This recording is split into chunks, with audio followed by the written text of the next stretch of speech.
দেখো প্রথম প্রশ্নটি যে কোন নির্দিষ্ট পরিমাণ গ্যাসের অভ্যন্তরীণ শক্তি কেবল কিসের উপর নির্ভর করে। দেখো এটা আমরা কিন্তু লাস্ট ক্লাসে পড়ছিলাম যে অভ্যন্তরীণ শক্তি ঢাকা ইউনিভার্সিটি কার সাথে ডিরেক্টলি প্রপোর্শনাল বলো দেখি। আজকের ক্লাসে কুইজ বেশি হবে, আমি পড়াবো কম, তোমরা উত্তর দিবা বেশি। আজকের ক্লাসে তোমরা উত্তর দিবা বেশি। দেখি এটার উত্তর বলো দেখি। কোন নির্দিষ্ট পরিমাণ গ্যাসের অভ্যন্তরীণ শক্তি মানে ঢাকা ইউনিভার্সিটি কেবল নির্ভর করে কোনটির উপর। আমরা এটা লাস্ট ক্লাসে পড়ছি, হ্যাঁ, যে ডিকিউ সমান ডিইউ প্লাস ডিডব্লিউ। ওইখানে এই ডিউর কিন্তু পরিচয় দিছিলাম, এটা ডিরেক্টলি টেম্পারেচার পরিবর্তনের সাথে কিন্তু সমানুপাতিক। হ্যাঁ, এখন তুমি যদি টেম্পারেচার যদি কোনো পরিবর্তন না হয় তখন তুমি বলতে পারবা যে তোমার অভ্যন্তরীণ শক্তিরও কোনো পরিবর্তন হবে না। আর যদি তোমার টেম্পারেচারটা কমে যায় বা শীতল হয়ে যায়, অভ্যন্তরীণ শক্তিটা কমে যাবে। যদি তোমার সিস্টেমটা যদি গরম হয়ে যায় বা টেম্পারেচার যদি বেড়ে যায় তখন তোমার অভ্যন্তরীণ শক্তিটা বেড়ে যাবে। এটা হচ্ছে বেসিক কনসেপ্ট যে এই দুজন পরস্পর সমানুপাতিক। তাহলে আমরা কি বলবো, এটা নির্ভর করে শুধুমাত্র তাপমাত্রার উপর। হ্যাঁ, ডিইউ কিন্তু ডিকের উপর নির্ভর করে না, ডিইউ কিন্তু ডিডব্লিউ উপর নির্ভর করে না। তোমরা অনেকে বলবা ভাইয়া তাহলে এই যে সূত্র আছে, এই যে সূত্রের মধ্যেই তো দেওয়া আছে ডিকিউ সমান ডিইউ প্লাস ডিডব্লিউ, তাহলে তো ভাইয়া ডিইউ তো ডিকিউর উপরে নির্ভর করে, ডিডব্লিউ উপর নির্ভর করে না। ভুল কথা। তোমাদের এই জিনিসটা বুঝতে গেলে আগে একটু মহাকর্ষ চ্যাপ্টারে চলে যেতে হবে বা যে কোনো একটা চ্যাপ্টার। আমরা মহাকর্ষ চ্যাপ্টার কি শিখছিলাম যে F is equal to Gm1 M2 divided by D square. ঠিক আছে, এখন যদি আমি প্রশ্ন করি যে ধরো কোনো বস্তুর ভর দ্বিগুণ করলে জি কত গুণ হবে, এটার উত্তরটা দাও দেখি। তোমরা অনেকেই বলো ভাই এটা তো সোজা, এটা তো খুবই সোজা, যে আমরা কোনাকুনি গুণ করে দাও। ধরো কোনো একটা বস্তুর ভর, এই দুইটার মধ্যে যে কোনো একটা বস্তুর ভর তুমি দ্বিগুণ করে ফেলা, ধরো m1 টাকে তুমি দ্বিগুণ করে ফেলা, 2m1 বানায় ফেলা। ঠিক আছে, তো অনেকে বলো ভাই এটা তো সোজা, m1 সমান সমান fd square divided by gm2। ঠিক আছে, তো এখন তোমাকে তো জি বের করবা, তাহলে জিটাকে এই পাশে রাখো। জিটাকে যদি আমরা এই পাশে রাখি, এটা তো মুছতেছে না, মুছে উল্টারো, কি অদ্ভুত। এটা তো রাবার দিয়ে তো মুছার কথা, মুছতেছে না কেন? না মুছে উল্টা আরো কালি বসতেছে। আচ্ছা, তো আমরা যে কাজটা করব, আমরা জিটাকে এই পাশে রাখবো এবং m1 টাকে এই পাশে রাখবো। তো আমরা যে কনসেপ্ট অনুযায়ী করি যে ভর দ্বিগুণ করলে এই যে m1 দ্বিগুণ করলে জি কত গুণ, অর্ধেক হওয়ার কথা, বাট অ্যাকচুয়ালি এটা অর্ধেক হবে না। এটা কারণটা হচ্ছে জি কারোর উপরে নির্ভর করে না, জি এগুলা কারোর উপরে নির্ভর করে না। ঠিক আছে, এটা রিজনটা কি, এটা প্রপার্টি, এটাও ধর্ম। এখন তুমি যদি এখানে চলে আসো, এইটাও ওর ধর্ম যে ডিইউটা কারোর উপরে নির্ভর করে না। হ্যাঁ, অনেকে যে ভুলটা করে যে বলে ভাইয়া ডিইউ তো ডিকিউর উপর নির্ভর করে, যে সূত্র আছে, করে না, এটাও ধর্ম। ঠিক আছে, আমার ভিতরে কি ইন্টারনাল এনার্জি আছে সেটা ডিকিউর উপর নির্ভর করবে কি লিগা? হ্যাঁ, আমার ভিতরে ডিইউ মানে কি অভ্যন্তরীণ শক্তি, ইন্টারনাল এনার্জি। আমার ভিতরে কি ইন্টারনাল এনার্জি আছে, এটা কি সাদাবের মাথায় চুল কয়টা সেটার উপর নির্ভর করে? হ্যাঁ, আমার ভিতরে ইন্টারনাল এনার্জি কয়টা আছে, এটা কি সাদাবের কান কয়টা সেটার উপর নির্ভর করে? হ্যাঁ, না, করে না। আমার ইন্টারনাল এনার্জি শুধুমাত্র আমার উপর নির্ভর করে, আমার ভিতরে অনুপরমাণুর উপর নির্ভর করে, ওই অনুপরমাণুগুলো কিভাবে দৌড়াদৌড়ি করতেছে সেটার উপর নির্ভর করে। সো এটা উত্তর হবে শুধুমাত্র তাপমাত্রার উপর। ঠিক আছে, সো এর উত্তরটা হবে শুধুমাত্র তাপমাত্রার উপর, এই আয়তনের উপর। যেমন ডিডব্লিউ এর মধ্যে কিন্তু পিডিবি আছে, অনেকে ভুলে বলে কি ভাইয়া ডিইউর সাথে তো তাহলে পি এর একটা সম্পর্ক আছে, ডিবির একটা সম্পর্ক আছে, কোনো সম্পর্ক নাই। ঠিক আছে, এবার আমরা পরের প্রশ্ন চলে যাই। এন্ট্রপির বেলায় কোনটি প্রযোজ্য? এটা একটা বহুপদী প্রশ্ন। আচ্ছা, আমি কি সলভ করাইতেছি? আমি সলভ করেছি, দেখো ঢাকা বোর্ড 2023 সালের কোয়েশ্চেন। হ্যাঁ, আমি সব বোর্ডে কিন্তু সলভ করাবো, শুধুমাত্র ঢাকা বোর্ড না, সব বোর্ডের বিগত 9 বছর 2015 সাল থেকে 2023 সাল পর্যন্ত আসা সকল কোয়েশ্চেন আমরা সলভ করব। এন্ট্রপির বেলায় কোনটা প্রযোজ্য?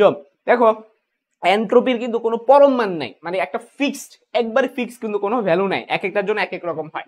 সো আমরা কিন্তু এটা সত্য বলতে পারি। তারপরে কি প্রত্যাবর্তী প্রক্রিয়া এন্ট্রপির কোনো পরিবর্তন, এরপরে নিচের কিছু লেখা আসে নাই। আচ্ছা, আমরা সিনেমাটা পড়ি, অপ্রত্যাবর্তী প্রক্রিয়ায় এন্ট্রপি স্থির থাকে। একটা জিনিস খেয়াল করে দেখো, প্রত্যাবর্তী অপ্রত্যাবর্তীতে আমরা কি পড়ছিলাম? আমরা লাস্ট ক্লাসে প্রত্যাবর্তী অপ্রত্যাবর্তীতে কি পড়ছি একটু মনে করে দেখি তো। প্রত্যাবর্তী মানে হচ্ছে, দেখো নাম শুনলেই বোঝা যায় যে এটা আগের জায়গায় ব্যাক করে। প্রত্যাবর্তী মানে কি আগের জায়গায় ব্যাক করে। ধরো তুমি একটা সিস্টেম এ, এটা ঘুইরা যদি আবার আগের জায়গায় ব্যাক করতে পারে তাহলে সেটা একটা প্রত্যাবর্তী সিস্টেম। আর যদি অপ্রত্যাবর্তী সিস্টেমটা মানে কি, অপ্রত্যাবর্তী সিস্টেম মানে কি সে আগের জায়গায় ব্যাক করতে পারে না। ঠিক আছে, সে ধরো এই এতটুকু সাইড কে গেল বা তোমার কিছু পরিমাণ নষ্ট হয়ে গেল, তখন সেটা অপ্রত্যাবর্তী। তো প্রত্যাবর্তী এবং অপ্রত্যাবর্তীর মধ্যে বেসিক একটা পার্থক্য আছে, সেটা হচ্ছে প্রত্যাবর্তী প্রক্রিয়ার ক্ষেত্রে ফর্মুলা হচ্ছে যে Q1/T1 আর Q2/T2 দুটো পরস্পর সমান হয়, এটা আমি লাস্ট ক্লাসে একটা সিকিউ করাইছিলাম, প্রত্যাবর্তীর উপর একটা সিকিউ করাইছিলাম, ঠিক আছে। তো এই ফর্মুলাটা কই থেকে আসছে, এটা আসছে গিয়ে খেয়াল করে দেখো, যে Q1/T1 এটা তো একটা এন্ট্রপি পরিবর্তন, হ্যাঁ, আবার Q2/T2 এটাও তো একটা এন্ট্রপি পরিবর্তন, তার মানে এন্ট্রপি পরিবর্তনটা সমান থাকে বা ফিক্স থাকে, ঠিক আছে। তাহলে আমরা এটা বলতে পারবো প্রত্যাবর্তী প্রক্রিয়ার ক্ষেত্রে এন্ট্রপি পরিবর্তনটা ফিক্স থাকে। প্রত্যাবর্তীর ক্ষেত্রে এখানে একটা ঝামেলা করছে যে অপ্রত্যাবর্তীর ক্ষেত্রে এন্ট্রপি স্থির থাকে, তার মানে ভুল ইনফরমেশন দিছে। সো আমরা বলতে পারি সি নাম্বারটা মিথ্যা। অপ্রত্যাবর্তীর মধ্যে এন্ট্রপি স্থির থাকে না, প্রত্যাবর্তীর মধ্যে এন্ট্রপি স্থির থাকে। এখানে হয়েছে কি একটু বাংলা লাইন আসে নাই, একটু টাইপিং এ আসে নাই, প্রত্যাবর্তী প্রক্রিয়া এন্ট্রপির কোনো পরিবর্তন হয় না, এটা একটু লিখে নাও, ঠিক আছে। এই বাংলা লাইনটা আসে নাই ভুলে। সো 2 নাম্বারও কিন্তু সঠিক একটা অপশন। সো উত্তরটা কি হবে, 1 এবং 2 হবে।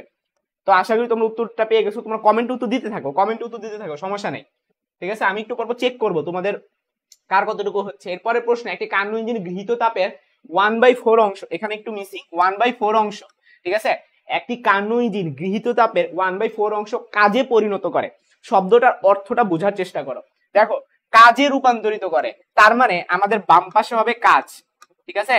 তো কাজ কত অংশ বলতো, 1/4 অংশ। 1/4 অংশ কার 1/4 অংশ বলতো, গৃহীত তাপের। গৃহীত তাপকে তো আমরা Q1 দ্বারা প্রকাশ করে থাকি, ঠিক আছে। তাহলে আমরা কি বলতে পারবো যে 1/4 ইন্টু Q। আশা করি এতটুকু ক্লিয়ার, যে কাজ মানে হইতেছে W। তাহলে আমরা W এর ভ্যালুটা জানি। এখন সার বের করতে বলছি কি, দক্ষতা ইটা, তো আমরা এটা পারি। ইটার ফর্মুলা কি, ইটার ফর্মুলা হচ্ছে W ডিভাইডেড বাই Q1। তো তুমি তো W মাত্র বের করছোই, 1/4 Q1, 1/4 Q1, আর নিচে কি হবে Q1, Q1 কেটে দাও, তাহলে 1/4 কে আমরা 25% বলতে পারি। তাহলে এটা উত্তরটা কি হবে, 25%। So the correct answer is 25%। পরের প্রশ্ন, এটা হচ্ছে এই প্রশ্নটাই শুধু অন্য জিনিস বের করতে বলছে। দেখো, একটি কার্নো ইঞ্জিন গৃহীত তাপের 1/4 অংশ কাজের পরিণত করে। এর তাপগ্রাহকের তাপমাত্রা যদি 30 কেলভিন হয়, 30 কেলভিন কমালে দক্ষতা এটা হচ্ছে দক্ষতা অর্ধেক হয়। তো প্রশ্ন হচ্ছে তাপ উৎসের তাপমাত্রা কত। তো এই প্রবলেমটা আমরা সলভ করব। এটা কিন্তু খুব রিনাউন্ড একটা প্রবলেম, এটা হচ্ছে মূল বইয়ের মধ্যে আছে, এই অবজেক্টিভটা বইয়ের মধ্যে আছে। আচ্ছা যাই হোক, আমরা চলো এখন এটা সলভ করব। 4 নাম্বারটা, প্রথম কন্ডিশন কি, প্রথম কন্ডিশনটা হচ্ছে ওই যে 1/4, আমি একটু আগে করাইছি এটা, যে ইটার মানটা 1/4 আসছে আমাদের, হ্যাঁ, ইটার মান 1/4। তো ফর্মুলা কি, ফর্মুলা হচ্ছে 1 - T2/T1, ঠিক আছে। এখন এই পাশ থেকে এই পাশে নিয়ে যাও, তাহলেই তো হয়ে যায়। তার মানে T2/T1 সমান সমান কত দাঁড়ায়, 1 - 1/4। 1 - 1/4 মানে তো 3/4, ঠিক আছে। কত, 3/4। আচ্ছা, তাহলে আমরা যদি কোনাকুনি গুণ করে দিই, তাহলে 3/4 কে অ্যাকচুয়ালি আমরা 0.75 বলতে পারি। তাহলে T2/T1 কে আমরা এইভাবে লিখতে পারি 0.75 ইন্টু T1। আশা করি ক্লিয়ার, যে T2/T1 সমান সমান 3/4। তো 3/4 মানে কি 0.75, তার মানে T1 কে বাম থেকে ডানে নিয়ে গেছি, তাহলে T2 সমান সমান 0.75 T1। এটা নিয়ে রাইখা দাও, এটা 1 নং হিসেবে নিয়ে রাইখা দাও। এবার আসো, পরে কি বলছে, পরে বলছে তাপগ্রাহকে আমরা T2 দ্বারা প্রকাশ করে থাকি। তাপগ্রাহকের তাপমাত্রা তুমি 30 কেলভিন কমাই দিছো, তার মানে টিটুর মানটা তুমি 30 কমাই দিছো। তো 30 কমাই দিলে তোমার দক্ষতা অর্ধেক হয়ে যায়, মানে ইটার মানটা এখন হয়ে যাবে কত, ইটার মানটা হয়ে যাবে 0.5। হ্যাঁ, অর্ধেক হয়ে গেছে, আগে যা ছিল, হ্যাঁ, দক্ষতাটা কি হয়ে যায়, দক্ষতা 0.5 হয় বা অর্ধেক হয়, ঠিক আছে। এটা এখানে অর্ধেক বলতে অ্যাকচুয়ালি 50% বুঝাইছে। এখানে অ্যাকচুয়ালি প্রশ্নটা এরকম টাইপের ছিল যে 50% হয় দক্ষতা, 50% হয় দক্ষতা, 50% হয়। হ্যাঁ, প্রশ্ন অমন ভাবে ছিল আর কি, তো টাইপিং মিস্টেক হয়েছে। তাহলে ইটা সমান সমান আমাদের নতুন ইটা, এটা ছিল আমাদের পুরাতন ইটা, হ্যাঁ, আর এখন আমাদের নতুন ইটা, ঠিক আছে। অর্ধেক বলতে কিন্তু ওই যে ওইটার অর্ধেক বলে নাই, মানে একের অর্ধেক বুঝাইছে আর কি। তো এখানে অর্ধেক ছিল না, অ্যাকচুয়ালি প্রশ্নে 50%ই ছিল। তো তারপর 50% সমান সমান আমাদের ফর্মুলা কি ছিল, ফর্মুলা ছিল 1 - T2/T1, তাই না, এটা তো আমাদের ফর্মুলা ছিল। তাহলে আমরা এখন কি কাজ করব, আমরা হচ্ছে এখন 1 - T2/T1 লিখবো, 1 মাইনাস, তো T2, আমাদের T2 মান তো চেঞ্জ হয়ে গেছে, T2 মানটা কি হয়ে গেছে, T2 মানটা এই যে 30 কমে গেছে, T2 মানটা 30 কমে গেছে, তাহলে T2 - 30, আর নিচে কত হবে, T1 হবে। T1 এর তো কোনো চেঞ্জ করতে বলে নাই। এখন এখান থেকে কোনাকুনি গুণটুন করে আমাদেরকে বের করতে হবে। তাহলে এভাবে আমরা লিখতে পারি যে 0.5 সমান সমান 1 - T2/T1 মাইনাস আমরা কত, প্লাস 30/T1, ঠিক আছে। এখন তুমি কিন্তু এখান থেকে T2 এর মানটা বসায় দিতে পারো। তো যদি T2 এর মানটা বসায় দাও, বা তুমি চাইলে এখানেও বসায় দিতে পারতে, একই কথাই হইতো। তাহলে কত দাঁড়ায় দেখো তো, 0.5 সমান সমান 1 - T2 এর মানটা কত, 0.75 T1, আবার নিচে একটা T1, কাটাকাটি চলে যায়, তো কাটাকাটি চলে গেলে কত থাকে, 0.75 থাকে, ঠিক আছে। আবার 30 ডিভাইডেড বাই T1। এই যে অঙ্ক শেষ, তো এখান থেকে অঙ্কটা শেষ। তাহলে আমরা এখান থেকে কি লিখতে পারি, তো একটা ক্যালকুলেশন মারো, এখানে 0.5 আর এখানে 0.25, তাই না? এই জিনিসটাকে ডান থেকে বামে নিয়ে আসো, তো 0.5 মাইনাস 0.25, তার মানে 0.25 হবে বাম পাশে, আর ডান পাশে থাকবে কত, 30 বাই T1। কোনাকুনি গুণ করো, অঙ্ক শেষ। তাহলে 30 ডিভাইডেড বাই 0.25, 0.25 কে আমরা 1/4 বলতে পারি, 1/4। এই 4টা উপরে উঠে যাবে, হ্যাঁ, তাহলে 120 হবে। তাহলে আমাদের উত্তরটা কত দাঁড়াচ্ছে, 120। তোমরা কমেন্টে জানিয়ে ফেলো বুঝতে পারছো কিনা, একটু তাড়াতাড়ি কমেন্টে জানিয়ে ফেলো বুঝতে পারছো কিনা। এটা উত্তরটা 120। এটা কিন্তু গতে আসতে পারে, এটা যে শুধুমাত্র এমসিকিউর জন্য ভাইয়া তা না, এটা গতেও আসতে পারে। এখানে একজন বলছে ভাইয়া কোনো শর্টকাট ওয়ে নাই, না এই অঙ্কের শর্টকাট ওয়ে নাই, নো শর্টকাট, নো শর্টকাট। যেগুলার শর্টকাট থাকবে আমি বলে দিব, তবে একটা ব্যাপার হচ্ছে এই চ্যাপ্টারেই কোনো শর্টকাট নেই, এই চ্যাপ্টারেই কোনো শর্টকাট নেই। আমি তোমাদেরকে যত পারি শর্টকাট শিখাবো, তবে শর্টকাট তো থাকা লাগবে আগে, তাই না? সব চ্যাপ্টারে কি শর্টকাট হয়? হয় না। তোমাদেরকে চলতরিতে অস্থির অস্থির শর্টকাট শিখাবো, তারপরে গিয়ে তোমার স্থির তরিতে শিখাবো, তারপরে আধুনিক পদার্থবিজ্ঞানে শিখাবো। হ্যাঁ, এখন ভাই এই চ্যাপ্টারে কোনো শর্টকাট নাই, মানে অবজেক্টিভ গুলো যে করবো ওরকম শর্টকাট নাই, ঠিক আছে? বুঝতে হবে, কনসেপ্ট বুঝে বুঝে আগাইতে হবে। তোমরা একটু কমেন্টে বলো পুরোপুরি ক্লিয়ার হয়েছে কিনা, আমি যে ম্যাথটা বুঝাইলাম এই ম্যাথটা পুরোপুরি ক্লিয়ার হয়েছে কিনা, একটু চালু চালু কমেন্টে জানিয়ে ফেলো।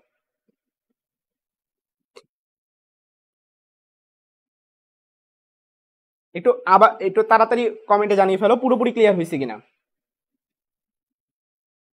এভাবে করলে তো সময় লেগে যাবে ভাইয়া। হ্যাঁ, কিছু করার নাই, এভাবে শোনো, যারা বলতেছো এভাবে করলে সময় লেগে যাবে, এটার অল্টারনেটিভ বই নাই, এটার অল্টারনেটিভ বই নাই, এটা এভাবেই করতে হবে, বুঝতে পারছো? এটা আসলে গয়ের একটা অঙ্ক, সৃজনশীল গয়ের, এগুলো সৃজনশীলে আসে। এখন একটা দুটা প্রশ্ন দিয়ে দিবি, একটু সময় লাগবে। হ্যাঁ, এগুলো লাস্টে আনসার করবা, সবার শেষের দিকে এগুলার উত্তর দিবা। তো আশা করি তোমরা বুঝতে পারছো। আমরা এখন হচ্ছে পরবর্তী প্রশ্ন চলে যাব, যে তাপের যান্ত্রিক সমতার এককটা কি। দেখো, তাপের যান্ত্রিক সমতার সংজ্ঞাটা তোমার জানা লাগবে, যে তাপের যান্ত্রিক সমতা এটার সংজ্ঞাটা কি। এটার সংজ্ঞাটা হচ্ছে যে তোমার প্রতি ক্যালোরিতে যত পরিমাণ শক্তি হচ্ছে কাজে লাগে, এরকম টাইপের হচ্ছে তার সংজ্ঞাটা, ঠিক আছে? তো আমরা যদি একটুখানি ভালো মতো দেখি, যে উপরে থাকে গিয়ে তোমার শক্তি, উপরে থাকে কি শক্তি, আর নিচে থাকে কি তোমার ক্যালোরি, এটাই হচ্ছে তাপের যান্ত্রিক সমতার ফর্মুলা। হ্যাঁ, শক্তির একক কি, জুল, শক্তির একক হচ্ছে তোমার জুল। তাহলে উপরে হবে গিয়ে জুল আর নিচে হবে গিয়ে ক্যালোরি, তাহলে আনসারটা কি হবে, জুল পার ক্যালোরি। হ্যাঁ, তাপের যান্ত্রিক সমতাকে আমরা বড়তে যে দ্বারা প্রকাশ করে থাকি, তাহলে এটার এককটা কত হবে বলো দেখি, জুল পার ক্যালোরি। এন্ট্রোপির এসআই একক কি, আমরা এন্ট্রোপির বেসিক ফর্মুলা জানি যে ডিএস সমান সমান কত, D Q divided by T. D Q মানে কি, তাপ, তো তাপের এককটা আসলে কি হয়, জুল হয়। আর টি মানে কি, টেম্পারেচার, টেম্পারেচার এককটা কি হয়ে থাকে, কেলভিন হয়ে থাকে। তার উত্তরটা কি হবে, জুল পার কেলভিন। উত্তরটা কি হবে, জুল পার কেলভিন। পরের প্রশ্ন, স্থির চাপে একটি গ্যাসে তাপ প্রয়োগ করা হলো। দেখো, তুমি কিন্তু পি কে ফিক্স রাখছো, পি কে তুমি কি করছো, ফিক্স রাখছো, ঠিক আছে? তো পি কে ফিক্স রাখা তুমি তাপ প্রয়োগ করছো। তো এখন প্রশ্নে স্যারে বলছে তাপমাত্রা বেড়ে যাবে, তো আমরা এটা তো চেক করব যে আসলে কোনটা সত্য। তো তুমি যখন পি ফিক্স রাখো, একটা জিনিস খেয়াল করে দেখো, আমরা কিন্তু পড়ছিলাম চার্লস সাহেব কি বলছিলেন, পি যদি ফিক্স থাকে তাহলে ভি প্রপোর্শনাল টু টি হয়। এটা মনে রাখো, এটা তোমরা পারো, ফিজিক্স ফার্স্ট পার্টে 10 মধ্যে পড়ছিলা, পি ফিক্স থাকলে বি প্রপোর্শনাল টি হয়। মানে কাহিনীটা কি, মানে কাহিনীটা হইতাছে যদি তোমার টেম্পারেচার বাড়ে তাহলে তোমার ভলিউম কিন্তু বেড়ে যাবে। হ্যাঁ, তোমার আগে বুঝা লাগবে টেম্পারেচার বাড়ে কিনা, এটা আগে বুঝা লাগবে। দেখো, তুমি তাপ প্রয়োগ করতেছো, তুমি যখন কোনো কিছুর চাপ ফিক্স রাখতেছো, তখন চাপ ফিক্স রাখা মানে কি, তুমি সেখানে চাপ বাড়াইতেছো না কমাইতেছো না, চাপ বরাবর ঠিক আছে। তো সেই ক্ষেত্রে যদি তুমি তাপ বাড়াও, ওই জিনিসটাকে আস্তে আস্তে গরম হয়ে যাবে না, ওটা টেম্পারেচার কি আস্তে আস্তে বেড়ে যাবে না, অবশ্যই বেড়ে যাবে, ঠিক আছে? মানে জিনিসটাকে আমরা এভাবে বলতে পারি যে ডিকিউ সমান সমান ডিইউ প্লাস পিডিপি, ঠিক আছে? DU plus PDP. তুমি যদি ডিকিউ এর মানটা বাড়াও, স্বাভাবিকভাবে তোমার ডিইউ এর মানটাও কি হয়ে যাবে, বেড়ে যাবে। তো ডিইউর মধ্যে কিন্তু ওই যে টেম্পারেচার আছে, ঠিক আছে? অভ্যন্তরীণ শক্তি বেড়ে গেলে অবশ্যই তার টেম্পারেচারটাও বেড়ে যাবে। সো কি হবে, তাপমাত্রা বৃদ্ধি পাবে। তারপরে হচ্ছে বহিস্থ, এটা হচ্ছে কি বহিস্থ, বহিস্থ কাজ সম্পন্ন হবে, এটা বহুপদী, এটা একটা বহুপদী, ঠিক আছে? এটা একটা বহুপদী। তো এখানে কি বলছে, বহিস্থ কাজ সম্পন্ন হবে। বহিস্থ মানে কি, এক্সটার্নাল যে কাজটা, এই যে এটা ডিডব্লিউ সম্পন্ন হবে। দেখো, ডিডব্লিউ কখন সম্পন্ন হয়, ডিডব্লিউ ফর্মুলাটা অ্যাকচুয়ালি কি, ফর্মুলাটা হচ্ছে পি ইন্টু ডিভি। এখন তোমার পি এর মানটা তো ফিক্সড, ভালো কথা, স্যার তো বলে দিয়েছে পি এর মান ফিক্সড। এখন ডিবি এর পরিচয়টা কি, ডিবি কি বাড়বে নাকি কমবে, তো দেখো তোমার কিন্তু আমি একটু আগে চার্লস আমি প্রমাণ দিয়ে দিছি, যদি তোমার টেম্পারেচার বাড়ে তাহলে তোমার ভলিউমও কিন্তু বাইরে যাবে। হ্যাঁ, এই যে তোমার ডিকিউ বাড়াইছো, তোমার টেম্পারেচার বাড়ছে, তাই না? আচ্ছা, তাহলে টেম্পারেচার যেহেতু বাড়ছে, সো অবভিয়াসলি ভলিউমও বেড়ে যাবে। তো ভলিউম বেড়ে যাওয়া মানে কি, ডিভির মানটা বেড়ে যাওয়া। সো এই মানটা কিন্তু একটা পজিটিভ ভ্যালু হবে, ঠিক আছে? এই মানটা একটা পজিটিভ ভ্যালু হবে। হ্যাঁ, তুমি পি এর মানও জানো, ডিভির মানও জানো, একটা পজিটিভ ভ্যালু হবে। তার মানে অবশ্যই বহিস্থ কাজও সম্পন্ন হবে। হ্যাঁ, এটা পজিটিভ মানে কি, কাজ করা। এবার আসো আয়তন বেড়ে যাবে, একটু কিন্তু প্রমাণ দিলাম যে টি বাড়লে বি বাড়ে, সো এইটাও হবে। তো আমাদের সর্বশেষ ডিসিশনটা কি, এটা তিনটাই সঠিক উত্তর। ঠিক আছে, উত্তর কি হবে, 1, 2 ও 3। তোমরা কিন্তু কমেন্টে জানাতে থাকবা। এটা আমি করবোই না, এটা আমিই করবো না, এটা তোমরা করো তাড়াতাড়ি। এটা তো আমার করানোর কথাই না, এটা এত সোজা একটা ম্যাথ, তাড়াতাড়ি করে ফেলো এটা। তো তোমাদের একটা চোরা টেকনিক শিখেছিলাম যে ফর্মুলা কি, ইটা সমান 1 মাইনাস উপরে ছোট মান হয় নিচে বড় মান হয়। তো এই দুইটাকে কেলভিনে কনভার্ট করতে হবে। তো যেই ব্যক্তিরা কেলভিনে কনভার্ট করে নাই, ওগুলো আজকে আমি ঘুষিয়ে দিব, দাঁড়াও এখনই আমি দেখতেছি কারা কারা ভুল করছো কেলভিনে কনভার্ট না কইরা। ঠিক আছে, তো 227 সেন্টিগ্রেডকে তুমি কেলভিন আগে কনভার্ট করো, তো 273 যোগ 227 500 হয়। হ্যাঁ, তার মানে উপর হবে 500। এবার নিচে আসো, নিচে হবে কি, বড় মানটাকে, রুল কি, রুল হচ্ছে ইটা সমান 1 মাইনাস উপরে হয় ছোট মান নিচে হয় বড় মান। তো বড় মান 427 কে 273 দিয়ে যোগ করো, তাহলে অবভিয়াসলি 700 হবে। এখন 0 0 কেটে দাও, তাহলে 1 মাইনাস 5/7। 1 মাইনাস 5/7 মানে কি 2/7 না? এটা তো তোমরা সবাই জানো যে 1 মাইনাস 5/7 মানে কি 7 বিয়োগ 5 করলে 2 হয়, 2/7। এখন এটার জন্য তোমার ক্যালকুলেটর লাগতে পারে, আবার ক্যালকুলেটর ছাড়াও করা যায়। ভাই তোমরা এইচএসসি পরীক্ষা দিচ্ছ, এটা তো আর অ্যাডমিশন না। তো তুমি এখানে কি করবা, জাস্ট ক্যালকুলেটর দিয়ে একটা টেস্ট করে ফেলবা। তো 100 কে 2 দিয়ে গুণ করলে কত হয়, 200 হয়। কারণ উত্তরটা তোমার দাঁড়াচ্ছে 200/7, 200/7, এটাই হবে কি উত্তর। ঠিক আছে, এখন 200/7 করলে তোমার কত হয়, বুঝাই যায় যে 3 7 21 হয়, তো মানে 30% চাইতে কম হবে, এটা বুঝাই যায়। এটা ক্যালকুলেটর ছাড়াই তো বুঝা দিতেছে যে 30% চাইতে এটা কম হবে। হ্যাঁ, তো 30% যেতে কম তুমি অপশনে খুঁজো, একটু কম, এই যে একটা আছে 28.5। তো আমরা এখন পরবর্তী প্রশ্নে চলে যাই। দেখো এখানে প্রশ্নটাতে কি বলা হয়েছে, আমাদের নিচে যে প্রশ্নটা আছে যে একটি গাড়ি চলতে থাকলে, এটা খুবই দারুণ একটা কোয়েশ্চেন। এই কোয়েশ্চেনটা নিয়ে ভাই বিতর্ক, কি যে বিতর্ক এই প্রশ্নটা নিয়ে, অনেক বিতর্ক। একটি গাড়ি চলতে থাকলে টায়ারের ভিতর কোন তাপগতীয় প্রক্রিয়া চলে। এখানে একটা কাহিনী আছে, কিছু কিছু বই এটা উত্তর দিয়ে দিচ্ছে রুদ্ধতাপীয়, কিছু কিছু বই এটা উত্তর দিয়েছে সম আয়তন। তো আমি তোমাদেরকে ব্যাখ্যা দিব অ্যাকচুয়াল উত্তরটা কি। ঠিক আছে, আগে প্রশ্ন বোঝার চেষ্টা করো। এটা হচ্ছে কি তোমার ইসাক স্যার, তপন স্যার 2 স্যারের বইয়েই আছে। হ্যাঁ, চ্যাপ্টার শেষ অবজেক্টিভ এটা পাবা, এটা বোর্ডে আসছে 2023 সালের আগেও এটা আসছে। দেখো, একটা গাড়ি চলতে থাকলে টায়ারের ভিতর কোন ধরনের তাপগতীয় প্রক্রিয়া চলে। দেখো ভাইয়া, গাড়ি চলতে থাকলে দুই রকম ভাবে ঘটনাকে আমরা আনতে পারি। নাম্বার ওয়ান হচ্ছে গাড়ি চলতে থাকলে, খেয়াল করো, গাড়ি ধরো চলতে থাকলে কিসের মধ্যে, টায়ারের মধ্যে। টায়ার, এই যে তোমার যে গাড়ি যে চলবো, এই যে টায়ারটা আছে, এই যে ধরো হচ্ছে ভূমি, ও যে চলতেছে, হ্যাঁ, টায়ারটা যে যখন চলতেছে, তখন খেয়াল করে দেখো ভিতরে তো কোনো লিক নাই, তাই না? টায়ারে যদি লিক থাকতো ওই গাড়িটা কি চলতো ঠিক মতো? তো ড্রাইভার তো হচ্ছে চালানো বন্ধই করে দিত। সো আমরা অবশ্যই এটা কনসিডার করব, এখানে কোনো লিক নাই, কোনো বায়ু ভিতরে ঢুকতেছে না, কোনো বায়ু কি বেরো হচ্ছে না। এখন তুমি একটা চিন্তা করে দেখো, কোন একটা সিস্টেম, সে গরম হোক ঠান্ডা হোক যাই হোক, তার তো আয়তন চেঞ্জ হচ্ছে না। এই এই এই টায়ারের কি আয়তন চেঞ্জ হচ্ছে না, কোনো বায়ু ঢুকতেছে না, কোনো বায়ু বের হতেছে না। তাহলে আমরা জিনিসটাকে অবশ্যই বলবো সম আয়তন। ঠিক আছে, এখন আরেকটা তাহলে আছে যে রুদ্ধতাপীয় নিয়ে যে মানুষ লাফালাফি করে, কেন রুদ্ধতাপীয় কেন বলে, মানে ব্যাখ্যাটা কি? দেখো, রুদ্ধতাপীয়টা হচ্ছে অন্য প্রশ্ন। ওটা হচ্ছে টায়ার যদি ফেটে যায় তখন সেটা হবে রুদ্ধতাপীয়।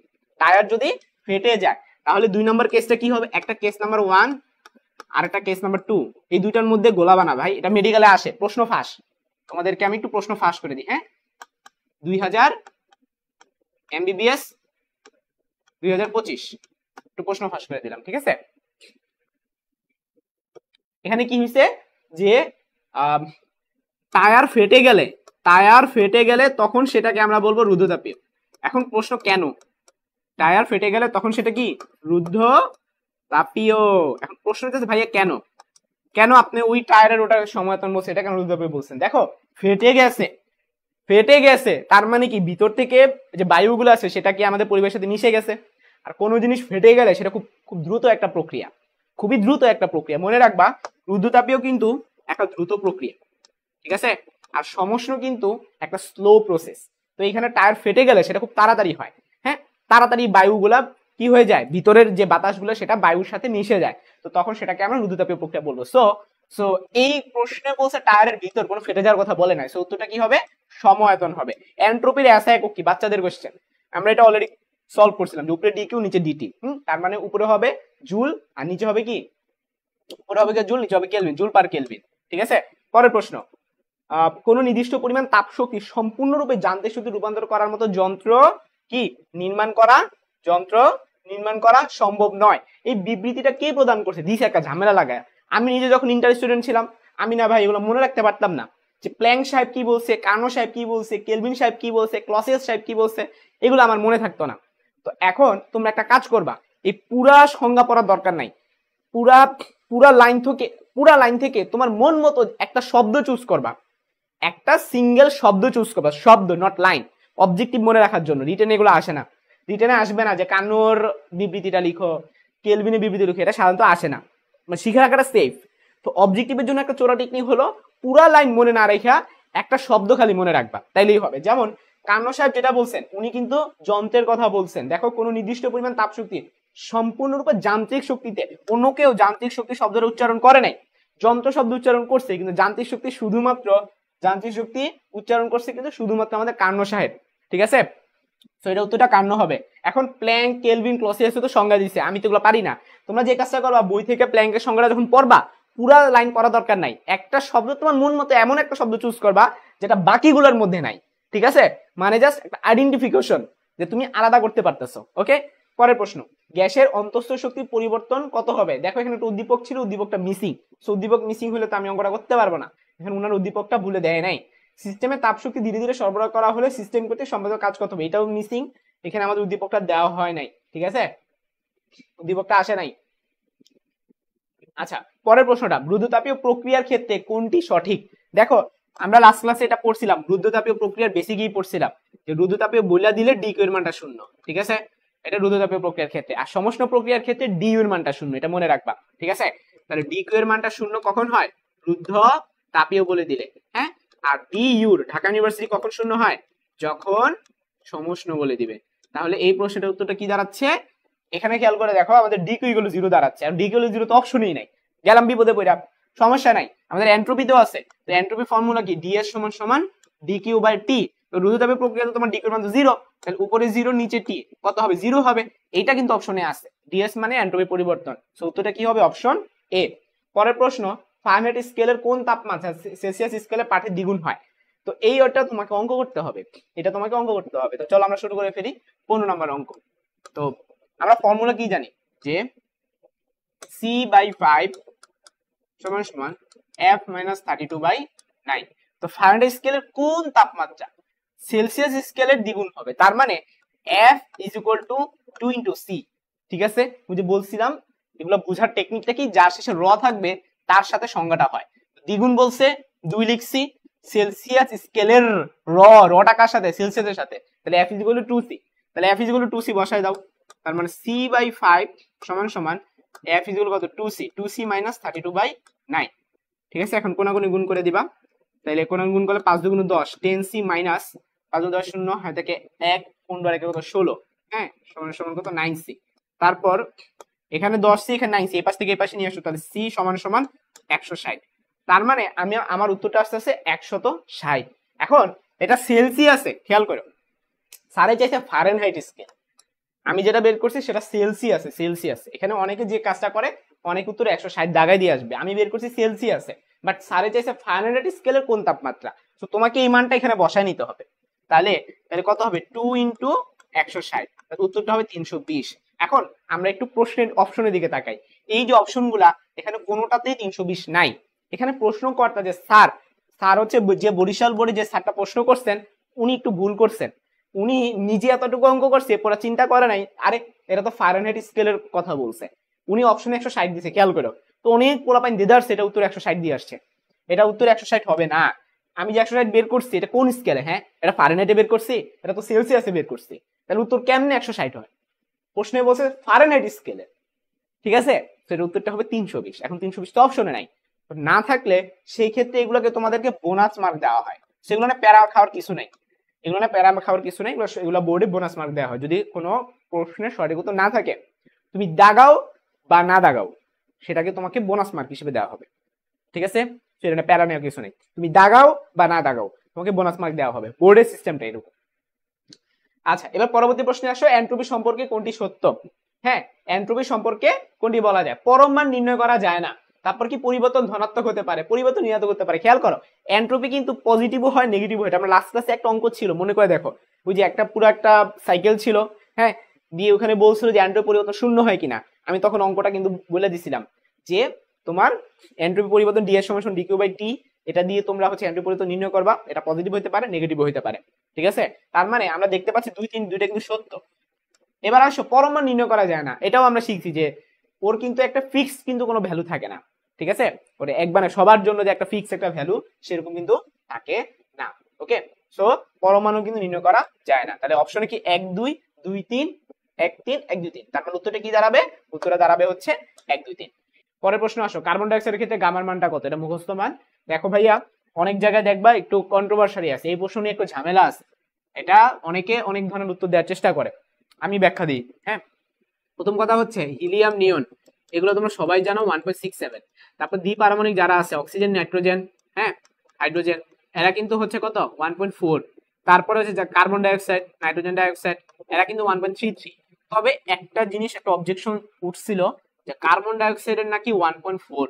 এটা কেন বলা হয়েছে? কার্বন ডাইঅক্সাইডের তো সরলরৈখিক, তো সরলরৈখিক দেখে অনেকে ভাবছে যে এটা নাকি এদের মতো আচরণ করবে, বাট অ্যাকচুয়ালি না। আমি এই জিনিসটা নিয়ে অনেক অবজেকশন পাইছিলাম যে ভাই এটা কনফিউশন পাইছিলাম, ভাই এটা উত্তর কি হবে মেডিকেল ভর্তি পরীক্ষার আগে। এটা নিয়ে আমি লিটারেলি রিসার্চ করছি, মানে গুগল, ইউটিউব, তোমার সবকিছু ঘাটছি।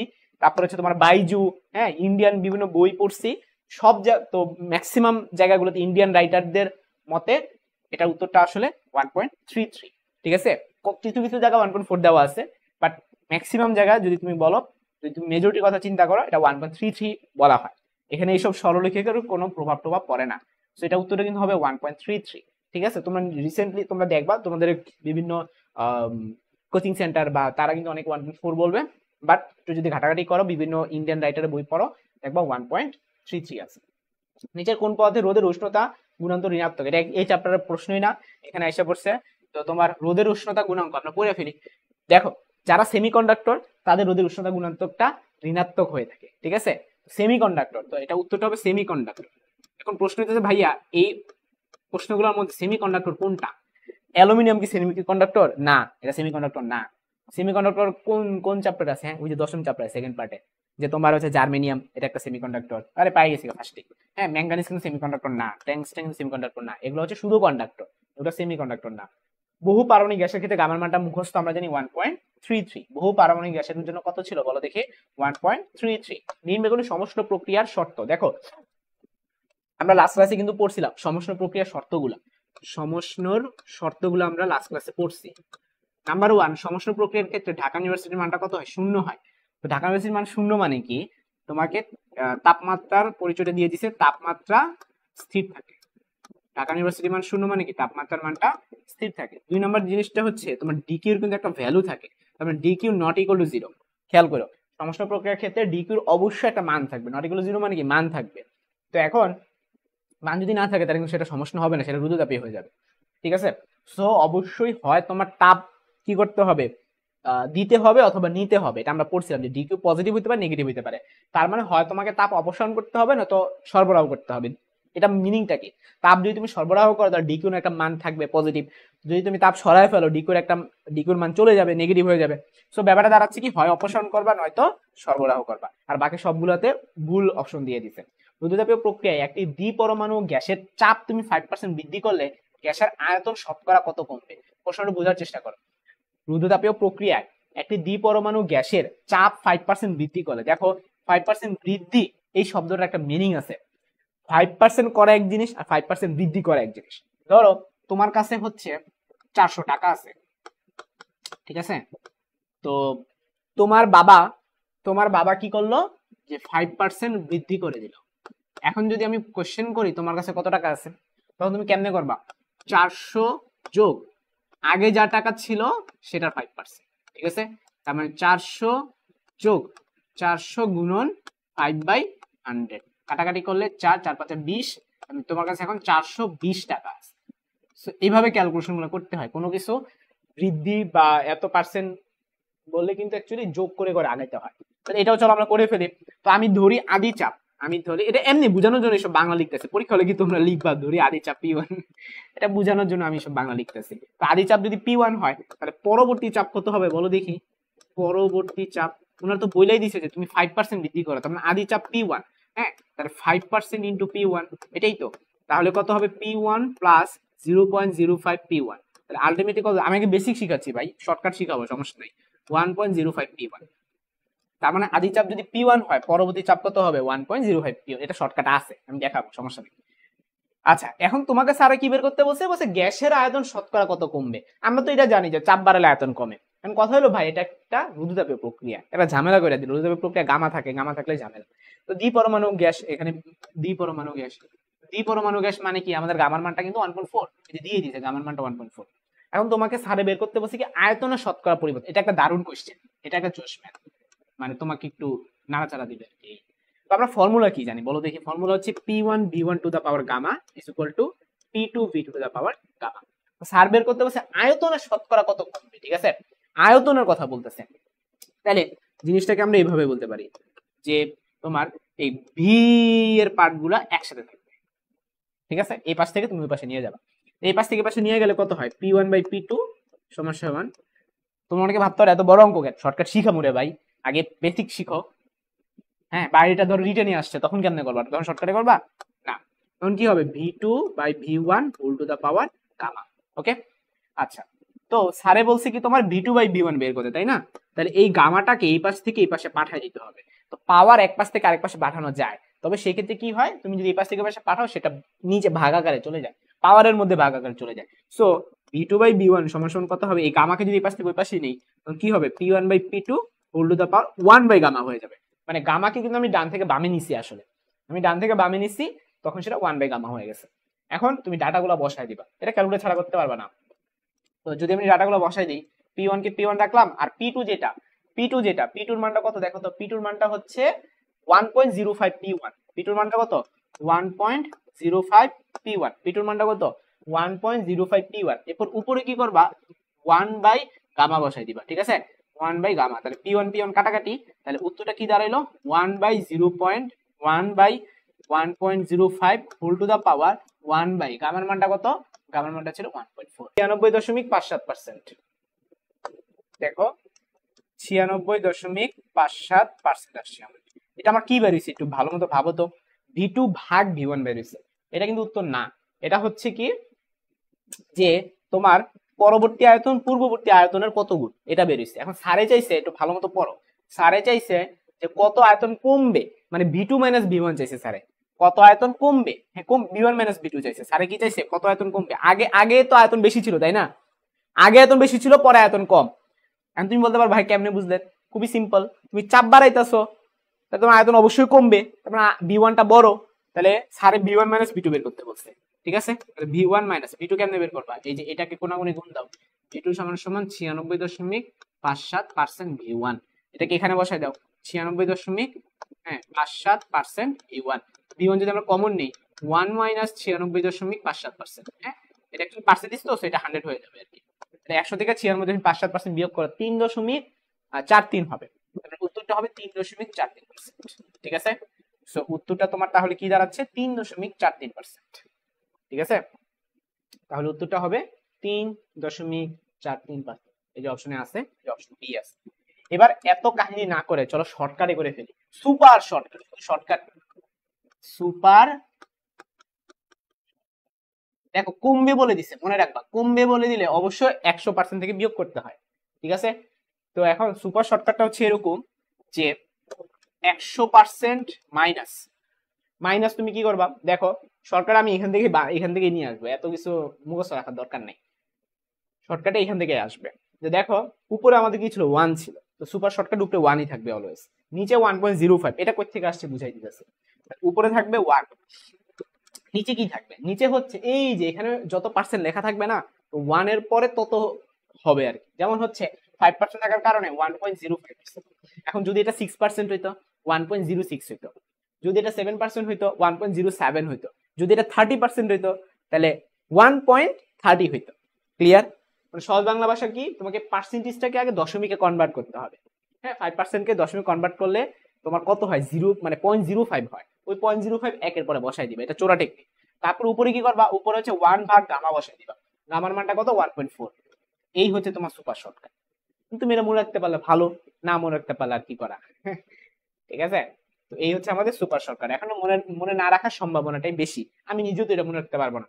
তো সেই ক্ষেত্রে আমাকে এবার ম্যাথ করে করে আগাইতে হবে। তবে একটা মজার ব্যাপার হচ্ছে এখানে প্রত্যেকটা লাইন খাতা করার কোনো দরকার নেই। আমি যদি এটা করতাম, আমি এই লাইন মাথায় করতাম, এই লাইন মাথায় করতাম, এই লাইনও মাথায় করতাম, বিশ্বাস করো আমি ডাইরেক্ট বসাই দিতাম। হ্যাঁ, মানে এখানে এখানে এতটুকু আমি ডাইরেক্ট বসাই দিতাম। এখন তোমাদেরও তো সেটা করতে হবে, সেটা করার জন্য এখন তোমাকে বেশি বেশি করে প্র্যাকটিস করতে হবে। তুমি যদি প্র্যাকটিস কম হয় তাহলে কিন্তু অ্যাকচুয়ালি তুমি এগুলো ধরতে পারবে না। ওকে, আচ্ছা আমরা এখন পরবর্তী প্রশ্নের দিকে যদি একটু ফোকাস করি। আমাদের পরবর্তী প্রশ্নে কি বলছে, এন্ট্রপি বলতে কি বোঝায়। প্রশ্নটা হচ্ছে এন্ট্রপি বলতে কি বোঝায়। তো আমরা এন্ট্রপির সংজ্ঞা পড়ছিলাম লাস্ট ক্লাসে, যে এন্ট্রপি আসলে এক ধরনের বিশৃঙ্খলা। এটা কিন্তু বিশৃঙ্খলা বোঝায়, এন্ট্রপি বলতে আসলে বিশৃঙ্খলার পরিমাপকে বোঝায়। তারপর প্রশ্ন, নিচের কোন পদ্ধতিতে কাজের পরিমাণটা শূন্য হয়, মানে কাজ কোনো ধরনের কাজই হয় না। আমরা অপশনগুলো পড়ি, স্থির আয়তন, স্থির চাপ, সমষ্ণ, রুদ্ধতাপীয়। আমরা লাস্ট ক্লাসে পড়ছিলাম, আজকেও পড়ছি, ডিডব্লিউ সমান পি ডিগ্রি। হ্যাঁ, তো তুমি ডিডব্লিউ কে শূন্য বানাতে চাও, কখন সম্ভব, টি তো শূন্য হবে না, এটা তো স্থির ভ্যালু, ডিবি এর মান শূন্য হওয়া সম্ভব। তোমার যদি আয়তনের কোন যদি কোনো পরিবর্তন না হয় তাহলে কিন্তু সেক্ষেত্রে ডিডব্লিউটা শূন্য হবে, তার মানে স্থির আয়তন প্রক্রিয়ায় তোমার কাজ শূন্য হবে। সো উত্তরটা কি হবে, স্থির আয়তন। 0°C তাপমাত্রা 40 গ্রাম বরফকে 0°C তাপমাত্রা 40 গ্রাম পানিতে পরিণত করতে এন্ট্রপি পরিবর্তন করতে, আমি লাস্ট ক্লাসে পড়াইছি। হ্যাঁ, ওই যে 4টা ধাপ ছিল। তো এখানে ধাপ নাম্বার 1 কি, প্রথমে তোমাকে কি করতে হবে, সেটা বরফ ছিল, 0°C তাপমাত্রা এটা বরফ ছিল, তো তোমাকে আগে বরফ গলাইতে হবে। তো বরফ গলাইতে হবে, সো কনসেপ্ট এরকম, 0°C তাপমাত্রার বরফ থেকে এটা রূপান্তরিত হবে 0°C তাপমাত্রা পানিতে, আগে পরিণত হবে পানিতে। ঠিক আছে, পরে ওই পানিটা তুমি কি করবা, 0°C তাপমাত্রা 40 গ্রাম পানিতে পরিণত করতে আর কিছু করা লাগবে না, এর দূরেই চেয়েছে স্যারে। স্যারে আর ওই টেম্পারেচার আর বাড়ায় নাই, তাহলে তো খুবই সহজ। এটা আমরা পড়ছিলাম কিউ ইকুয়াল টু এমএলএফ, এটা আমরা পড়ছিলাম। হ্যাঁ, যদি স্যারে তাপ বের করতে বলতো, আর যদি স্যার তোমাকে এন্ট্রপি পরিবর্তন বের করতে বলে তাহলে ফর্মুলা কি, Q equal two এমএলএফ by T, এটা হচ্ছে ফর্মুলা। ঠিক আছে, তো এমএলএফ এর মান হচ্ছে 336000। হ্যাঁ, এই এলএফ এর মান, আর এম এর মান তো স্যারে দিয়ে দিয়েছে 40 গ্রাম, 40 গ্রামকে তুমি কনভার্ট করো 0.04 আসবে, 0.04। ঠিক আছে, এবার আসো টি, টেম্পারেচার হচ্ছে 0°C, বাট আমরা 273 বলবো। এখন ভাই এটা ক্যালকুলেটর লাগবে, ক্যালকুলেটরে এই পুরো মানটা বসায় দাও, সঠিক উত্তরটা পেয়ে যাবে। তারপরে প্রশ্নে যদি আমরা চলে যাই, এখানে স্যারে কি বলছে, সমষ্ণ প্রসারণের ক্ষেত্রে, এটা আমি লাস্ট ক্লাসে পড়াইছি। হ্যাঁ, কার্নো চক্রের সময় পড়াইছি, আর যখন সমষ্ণ পড়াইছিলাম তখনও দেখাইছিলাম। প্রথম কথা হলো সমষ্ণ, তার মানে এখানে কিন্তু কোনো অভ্যন্তর শক্তি পরিবর্তন হবে না, মানে সমষ্ণ বলে দিলেই কার কার মান শূন্য, ডি ইউ এর মানটা শূন্য, এবং সেটা কিন্তু স্থির তাপমাত্রা হয়ে যায়। আচ্ছা, তাহলে অপশন এ কিন্তু সত্য যে অভ্যন্তর শক্তির স্থির থাকে, ডি এর মান 0 মানে স্থির থাকে। ই একটা দ্রুত প্রক্রিয়া, মিথ্যা কথা, একটা ডাহা মিথ্যা কথা, এটা একটা স্লো প্রসেস, এটা কিন্তু কোনো দ্রুত প্রক্রিয়া না, এটা একটা স্লো প্রসেস। এটা সত্য, এটা মিথ্যা। কারণ আমি অনেক সময় যে কাজ করতাম, আমি যখন স্টুডেন্ট ছিলাম তখন আমি একটা চোরামি করতাম, সেটা হচ্ছে 2 নম্বর তো মিথ্যা, সো 2 যেখানে উত্তর নাই সেখানে আমি 3 নম্বর অপশনই পড়তাম না। দেখো 2 যেখানে উত্তর নেই সেখানে, দেখো এখানে 2 আছে, সো এটা বাতিল, এখানে 2 আছে, এটা বাতিল, এখানে 2 আছে, এটা বাতিল, সো উত্তর হবে অপশন সি। সো সেই ক্ষেত্রে তোমার কিন্তু অপশন সিটা পড়াই লাগবে না। ঠিক আছে, তাও আমরা চলো পড়ে ফেলি। সমষ্ণ প্রক্রিয়ার ক্ষেত্রে ডিকিউ এর কিন্তু মান থাকা লাগে, সমষ্ণ প্রক্রিয়ার ক্ষেত্রে ডিকিউ এর মান কিন্তু 0 হওয়া যাবে না। হ্যাঁ, নট ইকুয়াল 0 হবে। তো নট ইকুয়াল 0 কখন পসিবল, যখন তুমি একটা পাত্র, ধরো তুমি একটা টিনের কোটা নিলা। হ্যাঁ, তো টিনের কোটা তুমি কি করলো, নিচে মোমবাতি জ্বালাই দিলা, তাহলে কি টিনের কোটাটা গরম হবে, ভিতরে মুড়ি টুড়ি যাই থাকবে সেটা গরম হয়ে যাবে, এটা একটা সমষ্ণ প্রক্রিয়া। ঠিক আছে, আবার ধরো তুমি হচ্ছে একটা ইলেকট্রিক ফ্লাস্ক নিলা, চা গরম রাখার জন্য যে ফ্লাস্ক, তুমি ভাই বাইরের থেকে গরম দিলেও বা বাইরের পরিবেশ কিন্তু কোনো প্রভাব পড়ে না, ভিতরে চাটা কিন্তু গরম গরমই থাকে। তুমি যদি বরফও যদি ফ্লাস্কের গায়ে লাগায় রাখো লাভ নেই। হ্যাঁ, এটা কিন্তু তাপ কুপরিবাহী। সো আমরা জিনিসটাকে এভাবে বলতে পারি, তাপ কুপরিবাহী হইলে তার মধ্যে কিন্তু তাপের আদানও হবে না, তাপের প্রদানও হবে না। হ্যাঁ, তো তাপের যদি আদান প্রদান না হয়, তাপের আদান প্রদান না হলে, তাপের আদান প্রদান না হলে তখন আমরা কি বলবো, আমরা বলবো যে ডি কিউ এর মানটা শূন্য। আর ডি কিউ এর মান যদি শূন্য হয় তখন সে প্রক্রিয়াটা হচ্ছে রুদ্ধতাপীয় প্রক্রিয়া।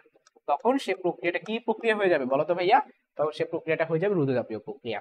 ঠিক আছে, আর যদি তোমার ধরো তাপের এটা এটা এটা কখন পসিবল হয়েছে, তাপের আদান প্রদান হয় নাই কখন, যখন পাত্রটা কুপরিবাহী, কুপরিবাহী, ঠিক আছে। এখন ধরো পাত্রটা সুপরিবাহী, সুপরিবাহী যদি হয় তখন কি হবে? সুপরিবাহীর ক্ষেত্রে ডি কিউ এর কিন্তু মান শূন্য হয় না। হ্যাঁ, সেই প্রক্রিয়াকে আমরা বলবো সমষ্ণ প্রক্রিয়া। আর সমষ্ণ প্রক্রিয়া ডি কিউ এর মানটা 0 হয়ে যাবে না। তাহলে আমরা তো পেয়ে গেলাম, তাই না, যে পাত্রের উপাদানটা কি হতে হবে? সুপরিবাহী হতে হবে। হ্যাঁ, সমষ্ণর ক্ষেত্রে তো সুপরিবাহী হতে হয়। প্রথম প্রশ্নটা কি? এখানে একটা গ্রাফ দিছে, গ্রাফ দিয়ে বলছে চিত্রে এবি লেখ চিত্রটি কি নির্দেশ করে? এবি, এবি খুঁজে বের করো তো। এবি কোনটা? এবি খুঁজে বের করো তো। এই যে এইটা হচ্ছে এবি। হ্যাঁ, তো আমরা দেখতে পাচ্ছি এই যে দুইটা গ্রাফ, এই দুইটা গ্রাফের মধ্যে এটা কিন্তু স্লোলি নিচে নামতেছে। আমি যদি একটু অন্য কালার দিই সবচেয়ে ভালো হয়, লাল কালার দিলে ভালো হয়। দেখো এই লাল কালারটা তাড়াতাড়ি নিচে নামতেছে, ঠিক আছে, আর হলুদ কালারটা আস্তে আস্তে নিচে নামতেছে। তাহলে এই যে লাল কালার যেটা আছে সেটা যেহেতু তাড়াতাড়ি নিচে নামতেছে সেটাকে আমরা রুদ্ধতাপীয়, ঠিক আছে। তাড়াতাড়ি নামলে সেটা রুদ্ধতাপীয়, আস্তে আস্তে নামলে সেটা সমষ্ণ। তাহলে আমাদের এটা আনসারটা কি হবে বলো দেখি ভাইয়া? এটা আনসারটা হবে রুদ্ধতাপীয়। তারপর এখানে একটা প্রশ্ন, 20 মিটার পার সেকেন্ড বেগে বেগপ্রাপ্ত একটি সীসার বুলেট কোথাও থামিয়ে দেওয়ার ফলে সমস্ত গতিশক্তি তাপে পরিণত হলো। খেয়াল করো, সমস্ত গতিশক্তি শব্দটা খুবই গুরুত্বপূর্ণ। তার মানে তুমি গতিশক্তি বের করবা, ওইটাই হবে তাপের সমান, ঠিক আছে। আচ্ছা, তাপে পরিণত হলো, বুলেটের তাপমাত্রা সর্বোচ্চ কত বৃদ্ধি পাবে? খুব সুন্দর একটা কোশ্চেন, স্ট্যান্ডার্ড একটা কোশ্চেন, ঠিক আছে। তো চলো আমরা 34 নম্বর সলভ করে ফেলি। ওনারাই বলে দিচ্ছে যে গতিশক্তি আর তাপ কিন্তু সমান হবে। হ্যাঁ, এই যে সম্পূর্ণ গতিশক্তিটাই তাপে পরিণত হলো। যদি বলে দিত 40%, তাহলে জাস্ট 40% গুণ করে দিতাম। তাহলে ই এর মান কত হবে? Half M V square. E এর ফর্মুলা কি? Half M V square. আর কিউ এর ফর্মুলাটা কি? M S del theta. তাহলে দুই পাশ থেকে এম এম কেটে দাও, এবং স্যার বের করতে বলছি কি? ভি। হ্যাঁ, তাহলে ভি স্কোয়ার 2 কে পাশে নিয়ে গেলে কত হয়? 2s del theta. এটা হলি ক্রসে আসছে, এটা হলি ক্রসে আসছে, আমি দেখাবো তখন করাবো না, ঠিক আছে। এখন ভালো দেখে নাও, এটা হলি ক্রসে ডিরেক্ট আসছে এই ফর্মুলাটা। এই প্রশ্ন দিয়েই বলছে নিচের কোনটি সত্য, ওখানে মান দেয় নাই, মান না দিয়ে হলি ক্রসে এই সূত্র দিয়ে দিচ্ছে। সো হলি ক্রসের একটা অঙ্ক হয়ে গেল। আমি করাবো আজকে হলি ক্রসের অঙ্ক করাবো, ঠিক আছে। আমার তো আর করে দেওয়ার কোনো দরকার নাই। এখন সব মান বসায় দাও, এই যে এখানে 1.26 এখানে সব মান দিয়ে দিছে, বসায় দাও, উত্তর পাওয়া যাবে। ওকে, আচ্ছা পরের প্রশ্ন। তার আগে আমরা যে কিছু প্রশ্ন ব্যাক করে রাখে আসছিলাম সেগুলো চলো সলভ করি। অনেকক্ষণ তোমাদের মনে হয় আমি কমেন্ট দেখি না। হ্যাঁ, আমি একটু কমেন্ট দেখি কোনটা কোনটা সলভ হলো। 27 পর্যন্ত সলভ হয়েছে, তারপর এই যে এখান থেকে 29 থেকে এটাও সলভ করছিলাম। অভ্যন্তরীণ শক্তি বুঝছিলাম, ডিকিউ এর মান কখন শূন্য হয় এটাও সমষ্ণের ক্ষেত্রে এটাও বুঝছিলাম, এটাও হয়েছে, এটাও হয়েছে। পরিবেশের সাথে শক্তি বিনিময় রাখতে পারে কোনটা? শক্তি বিনিময় মানে কি? যে তোমার কিউ হয় যাবে অথবা আসবে এরকম টাইপের। তো তোমার যখন সিস্টেমটা উন্মুক্ত থাকবে, খোলা থাকবে, তখনই তো তোমার শক্তি বিনিময় হবে, তাই না? তো তোমার সিস্টেম বিচ্ছিন্ন হলে তো হবে না, সেটা উন্মুক্ত হইতে হবে। তারপরে উন্মুক্ত হইতে হবে, উন্মুক্ত হইলেই সেটা কি করতে পারবে? শক্তি বিনিময় করতে পারবে। সেটা উত্তরটা কিন্তু অপশন 2 থাকতেছে। আচ্ছা, বদ্ধ সিস্টেম। আচ্ছা, বিচ্ছিন্ন মানে তো খোলা, বিচ্ছিন্ন মানে তো খোলা। সো এখানে আমি এটা ক্রস দিচ্ছি কেন? ক্রস দিব তো বদ্ধটা আমাদের ক্রস দিব, এটা হবে কারেক্ট, ঠিক আছে। সো এ নাম্বারটাও কারেক্ট, বি নাম্বারটাও কারেক্ট। তাহলে উত্তরটা কি দাঁড়াচ্ছে? 1 ও 2। উত্তরটা কি দাঁড়াবে? 1 ও 2। বদ্ধ সিস্টেম হলে সে কিন্তু শক্তি বিনিময় করতে পারবে না। নিচের কোন লেখটি একটি আদর্শ গ্যাসের রুদ্ধতাপীয় সম্প্রসারণকে প্রকাশ করে? দেখো, আদর্শ গ্যাসের রুদ্ধতাপীয় সম্প্রসারণ জিনিসটা আসলে কি বুঝাইতেছে? রুদ্ধতাপীয় বলতে আমরা বলে থাকি যে গামা থাকবে, একটা গামা। তার মানে তুমি যখন হচ্ছে টেম্পারেচার সাথে প্রেসারের নরমাল সমষ্ণজের বা নরমাল ক্ষেত্রে যেগুলো ছিল পি এর সাথে টি এর সম্পর্কগুলো সমানুপাতিক ছিল, মানে গ্রাফগুলো এরকম উঠে যেত। কিন্তু রুদ্ধতাপীয় ক্ষেত্রে গ্রাফগুলা এই নরমালি উপরে উঠবে না, সেগুলো লন আকারে উপরে উঠবে। মনে রাখবা সমষ্ণর মানে আমরা যেগুলো আগে শিখে আসি, সমষ্ণ না, এটা অ্যাকচুয়ালি কি জানি প্রক্রিয়া ছিল বলো দেখি?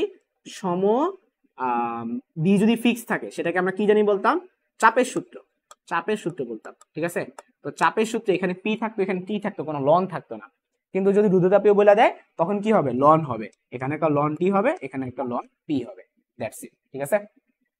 আচ্ছা, তারপরে এগুলো তো আমরা সলভ করছি।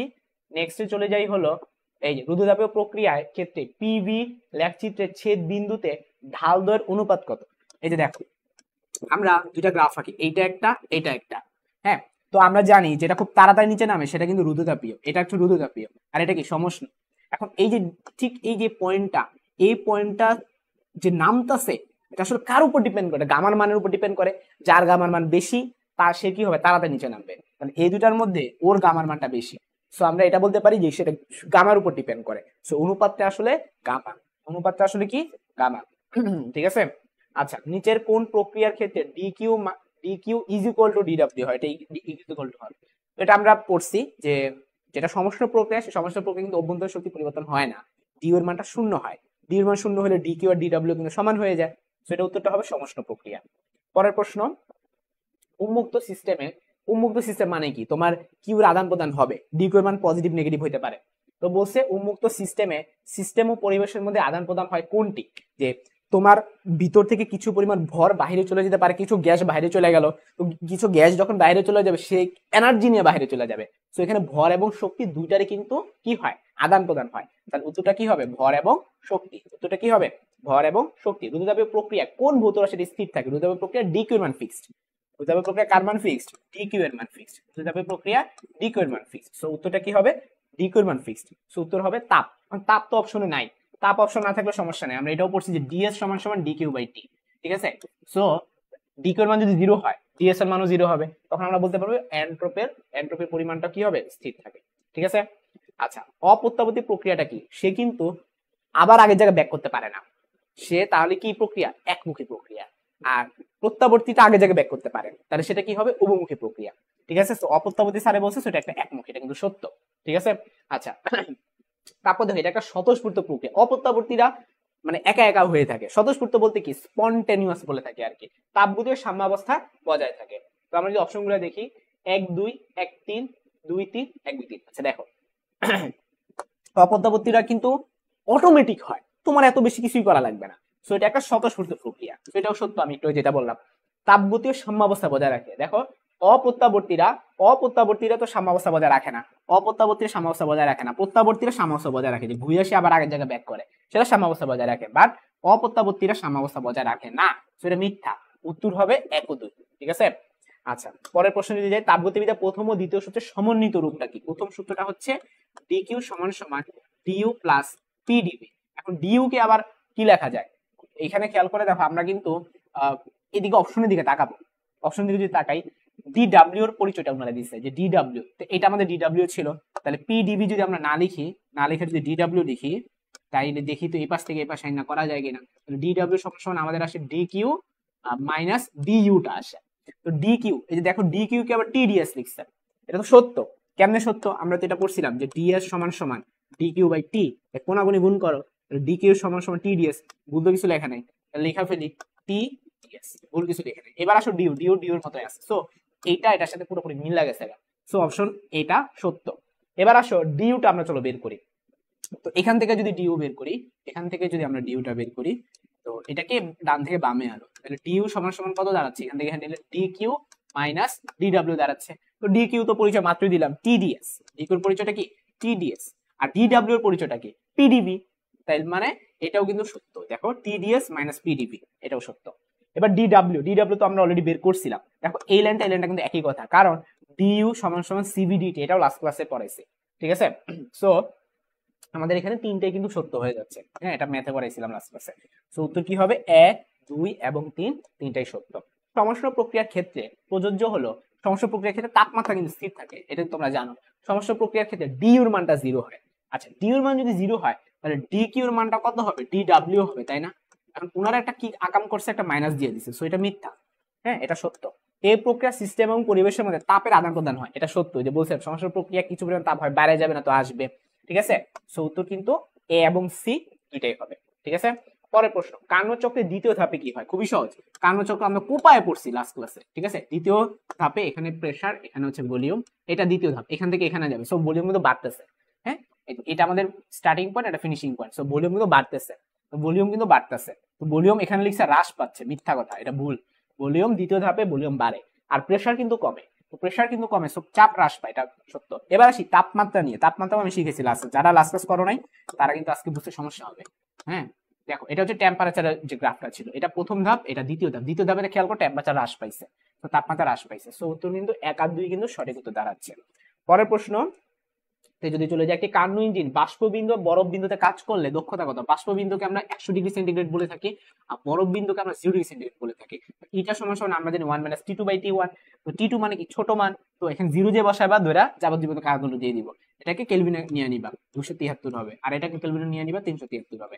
এটা মুখস্থ রাখবা, এই অঙ্কটা মুখস্থ রাখবা। হ্যাঁ, এটা যদি তুমি 100% করো তাহলে তোমার উত্তরটা আসবে 26.8। আমি বলবো এই অঙ্ক করারই দরকার নাই, এটা আল্লাহর নাম নিয়ে মুখস্থ করে ফেলো। 26.8%। তাপগতিবিদ্যার কোন সূত্রকে ভিত্তি করে থার্মোমিটার তৈরি করা হয়? এটা কিন্তু আসলে মেডিকেলে আসছে, এটা MBBS 2023। হ্যাঁ, তাপগতিবিদ্যার শূন্যতম সূত্রের ভিত্তি করেই থার্মোমিটার তৈরি করা হয়। তাপগতিবিদ্যার প্রথম সূত্র নিচের কোন দুটির মধ্যে স্থাপন করে থাকে? তাপ এবং কাজ, এটাও তোমরা জানো, এটা মেডিকেলে আগের আসা প্রশ্ন। একটি তাপ ইঞ্জিনে কার্যকর বস্তু 600 কেলভিন তাপমাত্রায় উৎস থেকে 1200 জুল তাপ গ্রহণ করে এবং শীতল আধারে 300 জুল তাপ বর্জন করে, ইঞ্জিনের দক্ষতা কত? দেখো ভাইয়া, তো তুমি দক্ষতা এটার কিন্তু ফর্মুলা জানো যে 1 - Q2/Q1। তো ফর্মুলাটা খুবই সহজ, উপরে হয় ছোটটা, নিচে হয় বড়টা। তো ছোট হলো 300, বড় হলো 1200, এবং উপরে হবে 300, নিচে হবে 1200। ঠিক আছে, তাহলে 1 - 1/4, এটাকে আমরা 3/4 বলতে পারি। 3/4 মানে কিন্তু 75%।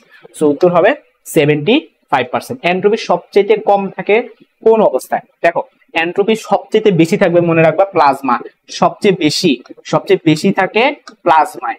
হ্যাঁ, সবচেয়ে বেশি থাকে প্লাজমায়। তারপরে কোথায়? বায়বীয়তে। তারপরে কোথায়? বায়বীয়তে। তারপরে কোথায়? তরলে। এবং সবচেয়ে কম থাকে কঠিনে, এটা মনে রাখবা। ঠিক আছে, এটা রিজন হচ্ছে কঠিনের যে অণুগুলা থাকে সেই অণুগুলা কিন্তু নড়াচড়া করে না। ঠিক আছে, 51 নম্বর প্রশ্নটা হচ্ছে দ্বিপরমাণু গ্যাসের ক্ষেত্রে সিপি ও সিবি এর অনুপাতটা কি?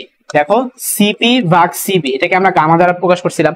দ্বিপরমাণুর ক্ষেত্রে আমরা গামার মান জানি কত? 1.4। এর উত্তরটা কত হবে? 1.4 হবে। পরবর্তী প্রশ্ন, পিভির মান ফিক্সড, কোনো গামাটামা নাই, এটা কিন্তু সমষ্ণ প্রক্রিয়া। এটা কি ধরনের প্রক্রিয়া? এটি হচ্ছে একটি সমষ্ণ প্রক্রিয়া। পরবর্তী প্রশ্ন যে হচ্ছে মহাবিশ্বের এন্ট্রপি কিন্তু আস্তে আস্তে বাড়তে থাকছে। হ্যাঁ, মহাবিশ্বের যত এন্ট্রপি আছে বাড়তেছে। কেন বাড়তেছে? কারণ হচ্ছে প্রতিনিয়ত তোমার তাপ উৎপন্ন হইতেছে, ডিকিউর মান বাড়তেছে, ডিকিউর মান বাড়লে ডিএস এর মানও বাড়ে। একটি তাপীয় ইঞ্জিনে 27 সেন্টিগ্রেড 227 সেন্টিগ্রেড তাপমাত্রা কার্যরত আছে। পরবর্তীতে উৎসের ও গ্রাহকের তাপমাত্রা 20 ডিগ্রি সেন্টিগ্রেড যথাক্রমে বৃদ্ধি ও হ্রাস করা হলো। তাপমাত্রা পরিবর্তনের পূর্বে হ্যাঁ ইঞ্জিনের দক্ষতা কত? হ্যাঁ, তুমি তাপমাত্রা চেঞ্জ করো নাই, তার আগে ফর্মুলা কি হবে? ইটা সমান 1 - T2/T1। তো উপরে হবে ছোট মান, নিচে হবে বড় মান। এটাকে ছোট মান, এটাকে তুমি যদি কেলভিনে কনভার্ট করো 300 হয়, এটা হবে বড় মান, এটা কেলভিনে কনভার্ট করো 600 হয়। সো উত্তরটা হবে 50%। ঠিক আছে, তোমার 273 যোগ এটা 600 না, এটা হবে 500, এটা হবে গিয়ে তোমার 500। তাইলে এটা কত দ্বারা? এটা কাটা 3/5। 1 - 3/5 মানে কি? 2/5। 2/5 মানে কি? 40%। সো এটা উত্তরটা হবে 40%। ক্লিয়ার? আচ্ছা, এটা উত্তরটা হবে 40%। পরের প্রশ্নটা হচ্ছে একটি তাপীয় ইঞ্জিন, ওই প্রশ্নটাই দিয়া বলছে তাপমাত্রা পরিবর্তন করার ক্ষেত্রে, হ্যাঁ, তাপমাত্রা পরিবর্তন করার ক্ষেত্রে আমাদের দেখতে হবে যে কোন জিনিসটা সত্য হয়। হ্যাঁ, তো চলো আমরা শুরু করে ফেলি। প্রথমত হচ্ছে ইটা সমান 1 - T2/T1। এখন আমাদের T2 তো চেঞ্জ হয়ে গেছে, T2 প্রাইম লিখবা, T1 চেঞ্জ হয়ে গেছে, T1 প্রাইম লিখবা। তো T2 প্রাইম মানেটা আসলে কি? আমাদের যে তাপ গ্রাহক আছে, ও তাপ গ্রাহকের তাপমাত্রা চেঞ্জ করে ফেলছে, চেঞ্জ করে যত হয়েছে, তো চেঞ্জ করে ফেলছে। দেখো, উৎসের তাপমাত্রা আমরা 20 বাড়াইছি, তার মানে T1 এর মানটা 20 বেড়ে যাবে। তো আগে ছিল উৎস 227, 20 বাড়াই দিলে 200 কত হয়ে যায়? 47 হয়ে যায়। সহজ বাংলা ভাষা আগে যা ছিল ওইখান থেকে খালি বাড়াই দিবা, এই যে আগের ম্যাপটাই খালি এখানটা চেঞ্জ করে দিবা। ঠিক আছে, এই যে আমাদের আগে ছিল 500, আগে ছিল 500, যে 227 কে আমরা কনভার্ট করেছি 500। ওই 500টা কি করবে? 20 বাড়াই দিবা। তো 500 কে 20 বাড়াই দিলে কত হয়? 520 হয়। এবার উপরে আসো, উপরে কি? আগে ছিল 27 সেন্টিগ্রেড বা 300। তো তাপ গ্রাহকের তাপমাত্রা হ্রাস করছে 20, তার মানে 300 থেকে তুমি 20 হ্রাস করে দাও। 300 থেকে 20 হ্রাস করলে কত হয়? 280 হয়। ঠিক আছে, তাহলে 0 0 কেটে দাও, তাহলে এখানে 14 নামটা পড়লে কি হয়? হয় না। 1 - 28/52। এটা আমার 100% দিয়ে যদি গুণ করি এবং ক্যালকুলেশন করি, দেখি কত হয়। ক্যালকুলেটর নাও, নিয়ে হচ্ছে এই মানটা বসায় দাও। ক্যালকুলেটর নিয়ে এই মানটা বসায় দাও, 1 - 28/52। এটা আমার সাথে 46.15%। 46.15%। তো আগে ছিল হলো 40%, আগে ছিল 40%, এখন হয়ে গেল 46%। সো ইটার মানটা বেড়ে গেল। ঠিক আছে, এখন আমরা দেখবো যে তাপমাত্রা পরিবর্তন করার ক্ষেত্রে কি হয়। উৎসের তাপমাত্রা বৃদ্ধি করা ইঞ্জিনের দক্ষতা বাড়ে, গ্রাহকের তাপমাত্রা যদি তুমি হ্রাস করো ইঞ্জিনের দক্ষতা বাড়ে। উভয় ক্ষেত্রে ইঞ্জিনের দ্বারা কৃত কাজটা সমান নয়। দেখো, এটা কিন্তু আসলে আমি লাস্ট ক্লাসে সিকিউ করাইছিলাম, পুরো ফুল একটা সিকিউ করেছি এটার উপর, পুরো ফুল একটা সিকিউ করেছিলাম এটার উপর, যে যদি তুমি উৎসের তাপমাত্রা বাড়াও তখন কি হয়ে যায়? ইঞ্জিনের দক্ষতা বাড়ে। এটা আমি লাস্ট ক্লাসের ডিসিশন সামারি লেখা দিয়েছিলাম। যারা ক্লাসে ছিলা একটু কমেন্টে জানাও মনে আছে কিনা। আমি কিন্তু সামারি লিখে দিছিলাম, পুরো সিকিউ কইরা সামারি, এই লাইনটা আমি সামারি লিখে দিছিলাম, উচ্ছের তাপমাত্রা বাড়লে ইঞ্জিনের দক্ষতা বাড়ে। আমি অঙ্ক করে প্রুফ দিয়ে সামারিটা লিখে দিছিলাম। দেখছো আজকে কাজে লাগছে। এই অঙ্ক দিয়ে তো প্রুফটা করা যায়, যে খেয়াল করে দেখো যে পার্সেন্টেজ বাড়ছে, তো যে তুমি যদি উচ্ছের তাপমাত্রা বাড়াও তোমার ইটার মানটা বেড়ে যাবে, সেটা সত্য। আর যদি তুমি গ্রাহকের তাপমাত্রা কমাও তোমার ইটার মানটা বেড়ে যাবে, এটাও সত্য। এটাও লাস্ট ক্লাসে দেখাইছি, আজকেও দেখাইলাম। আর উভয় ক্ষেত্রে কিন্তু কৃতকাজ সমান নয়, যেহেতু দুইটা আলাদা আলাদা ভাবে হয়েছে, হ্যাঁ, তো কৃতকাজ সমান হবে না। তার উত্তর কি হবে? 1, 2, 3 হবে। এরই মাধ্যমে আমাদের 56টা অবজেক্টিভ সলভ শেষ। কোন সিস্টেমের উপর 500 জুল কাজ সম্পাদন করায় সিস্টেম হতে 300 জুল তাপ শক্তি বেরিয়ে গেল এবং সিস্টেমটির অন্তঃস্থ শক্তির পরিবর্তনটা কত হবে? খুবই সুন্দর একটা প্রশ্ন। দেখো 500 জুল কাজ সম্পাদন করছে, এখন তোমার উপর কাজ সম্পাদন করলে তুমি তো সেটা পজিটিভলি নিবা না, তুমি নেগেটিভলি নিবা, তোমার ভালো লাগবে না, তোমার উপর জোর করতেছে তোমার আব্বা আম্মা, সেটা তোমার জন্য নেগেটিভ। সো সিস্টেমের উপর কাজ করলে সেটা নেগেটিভ হয়, তাহলে কাজের মান 500 এবং সেটা নেগেটিভ। ঠিক আছে, সিস্টেমের উপর তোমার ভালো লাগে নাই এর জন্য মাইনাস। হ্যাঁ, সিস্টেম আবার 300 জুল তাপ শক্তি বেরিয়ে গেল, খেয়াল করো তাপ শক্তি গ্রহণ করলে পজিটিভ আর বেরিয়ে গেলে নেগেটিভ। সো আমরা জিনিসটাকে এভাবে বলতে পারবো যে ডি কিউ এর মানটা কিন্তু নেগেটিভ 300। স্যার তোমাকে ডিইউ বের করতে বলছে, কিভাবে বের করবা?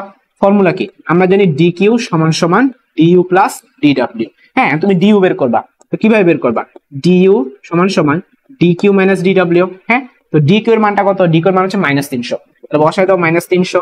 আর ডিডব্লিউ এর মান কত? -500। এখন সামনে আরেকটা মাইনাস আছে, তো মাইনাস মাইনাসে প্লাস হয়ে যাবে, তাহলে 500 আর -300 করলে 200 হয়, 500 আর -300 করলে 200 হয়। তার উত্তরটা কত হবে? 200 জুল। ওকে, 200 জুল কিন্তু প্লাস আকারে। আচ্ছা, তারপরে প্রশ্নে যদি আমরা চলে যাই, তাপগতিবিদ্যা প্রথম সূত্র থেকে কি জানা যায় না? আগে আমরা দেখি কি কি জানা যায়। তাপগতিবিদ্যা প্রথম সূত্র কি ছিল? যে ডি কিউ সমান সমান ডিইউ প্লাস ডিডব্লিউ। তো আমরা কিন্তু তাপ এবং কাজের মধ্যে একটা সম্পর্ক জানি, সো এটা তো জানা যায়। ওনারা চাইছে জানা যায় না। শক্তি সংরক্ষণ নীতি, এটা কিন্তু শক্তি সংরক্ষণ নীতি, যে তোমার যে পরিমাণ টোটাল তাপ শক্তি ছিল সেটা হলো ইন্টারনাল এনার্জি প্লাস যে পরিমাণ কাজ করছে সেইটা, এটা কিন্তু শক্তি সংরক্ষণশীলতার একটা নীতি। অভ্যন্তরীণ শক্তির আমরা ধারণা পাই যে ডিইউ আছে, হ্যাঁ, ধারণা পাই, কিন্তু আমরা কিন্তু এই এমন কোনো আইডিয়া পাই না যে তাপ শক্তিটা কোথা থেকে কোন দিকে যাচ্ছে, কোন দিক থেকে কোন দিকে যাচ্ছে, এটা আমরা কোনো আইডিয়া পাই না।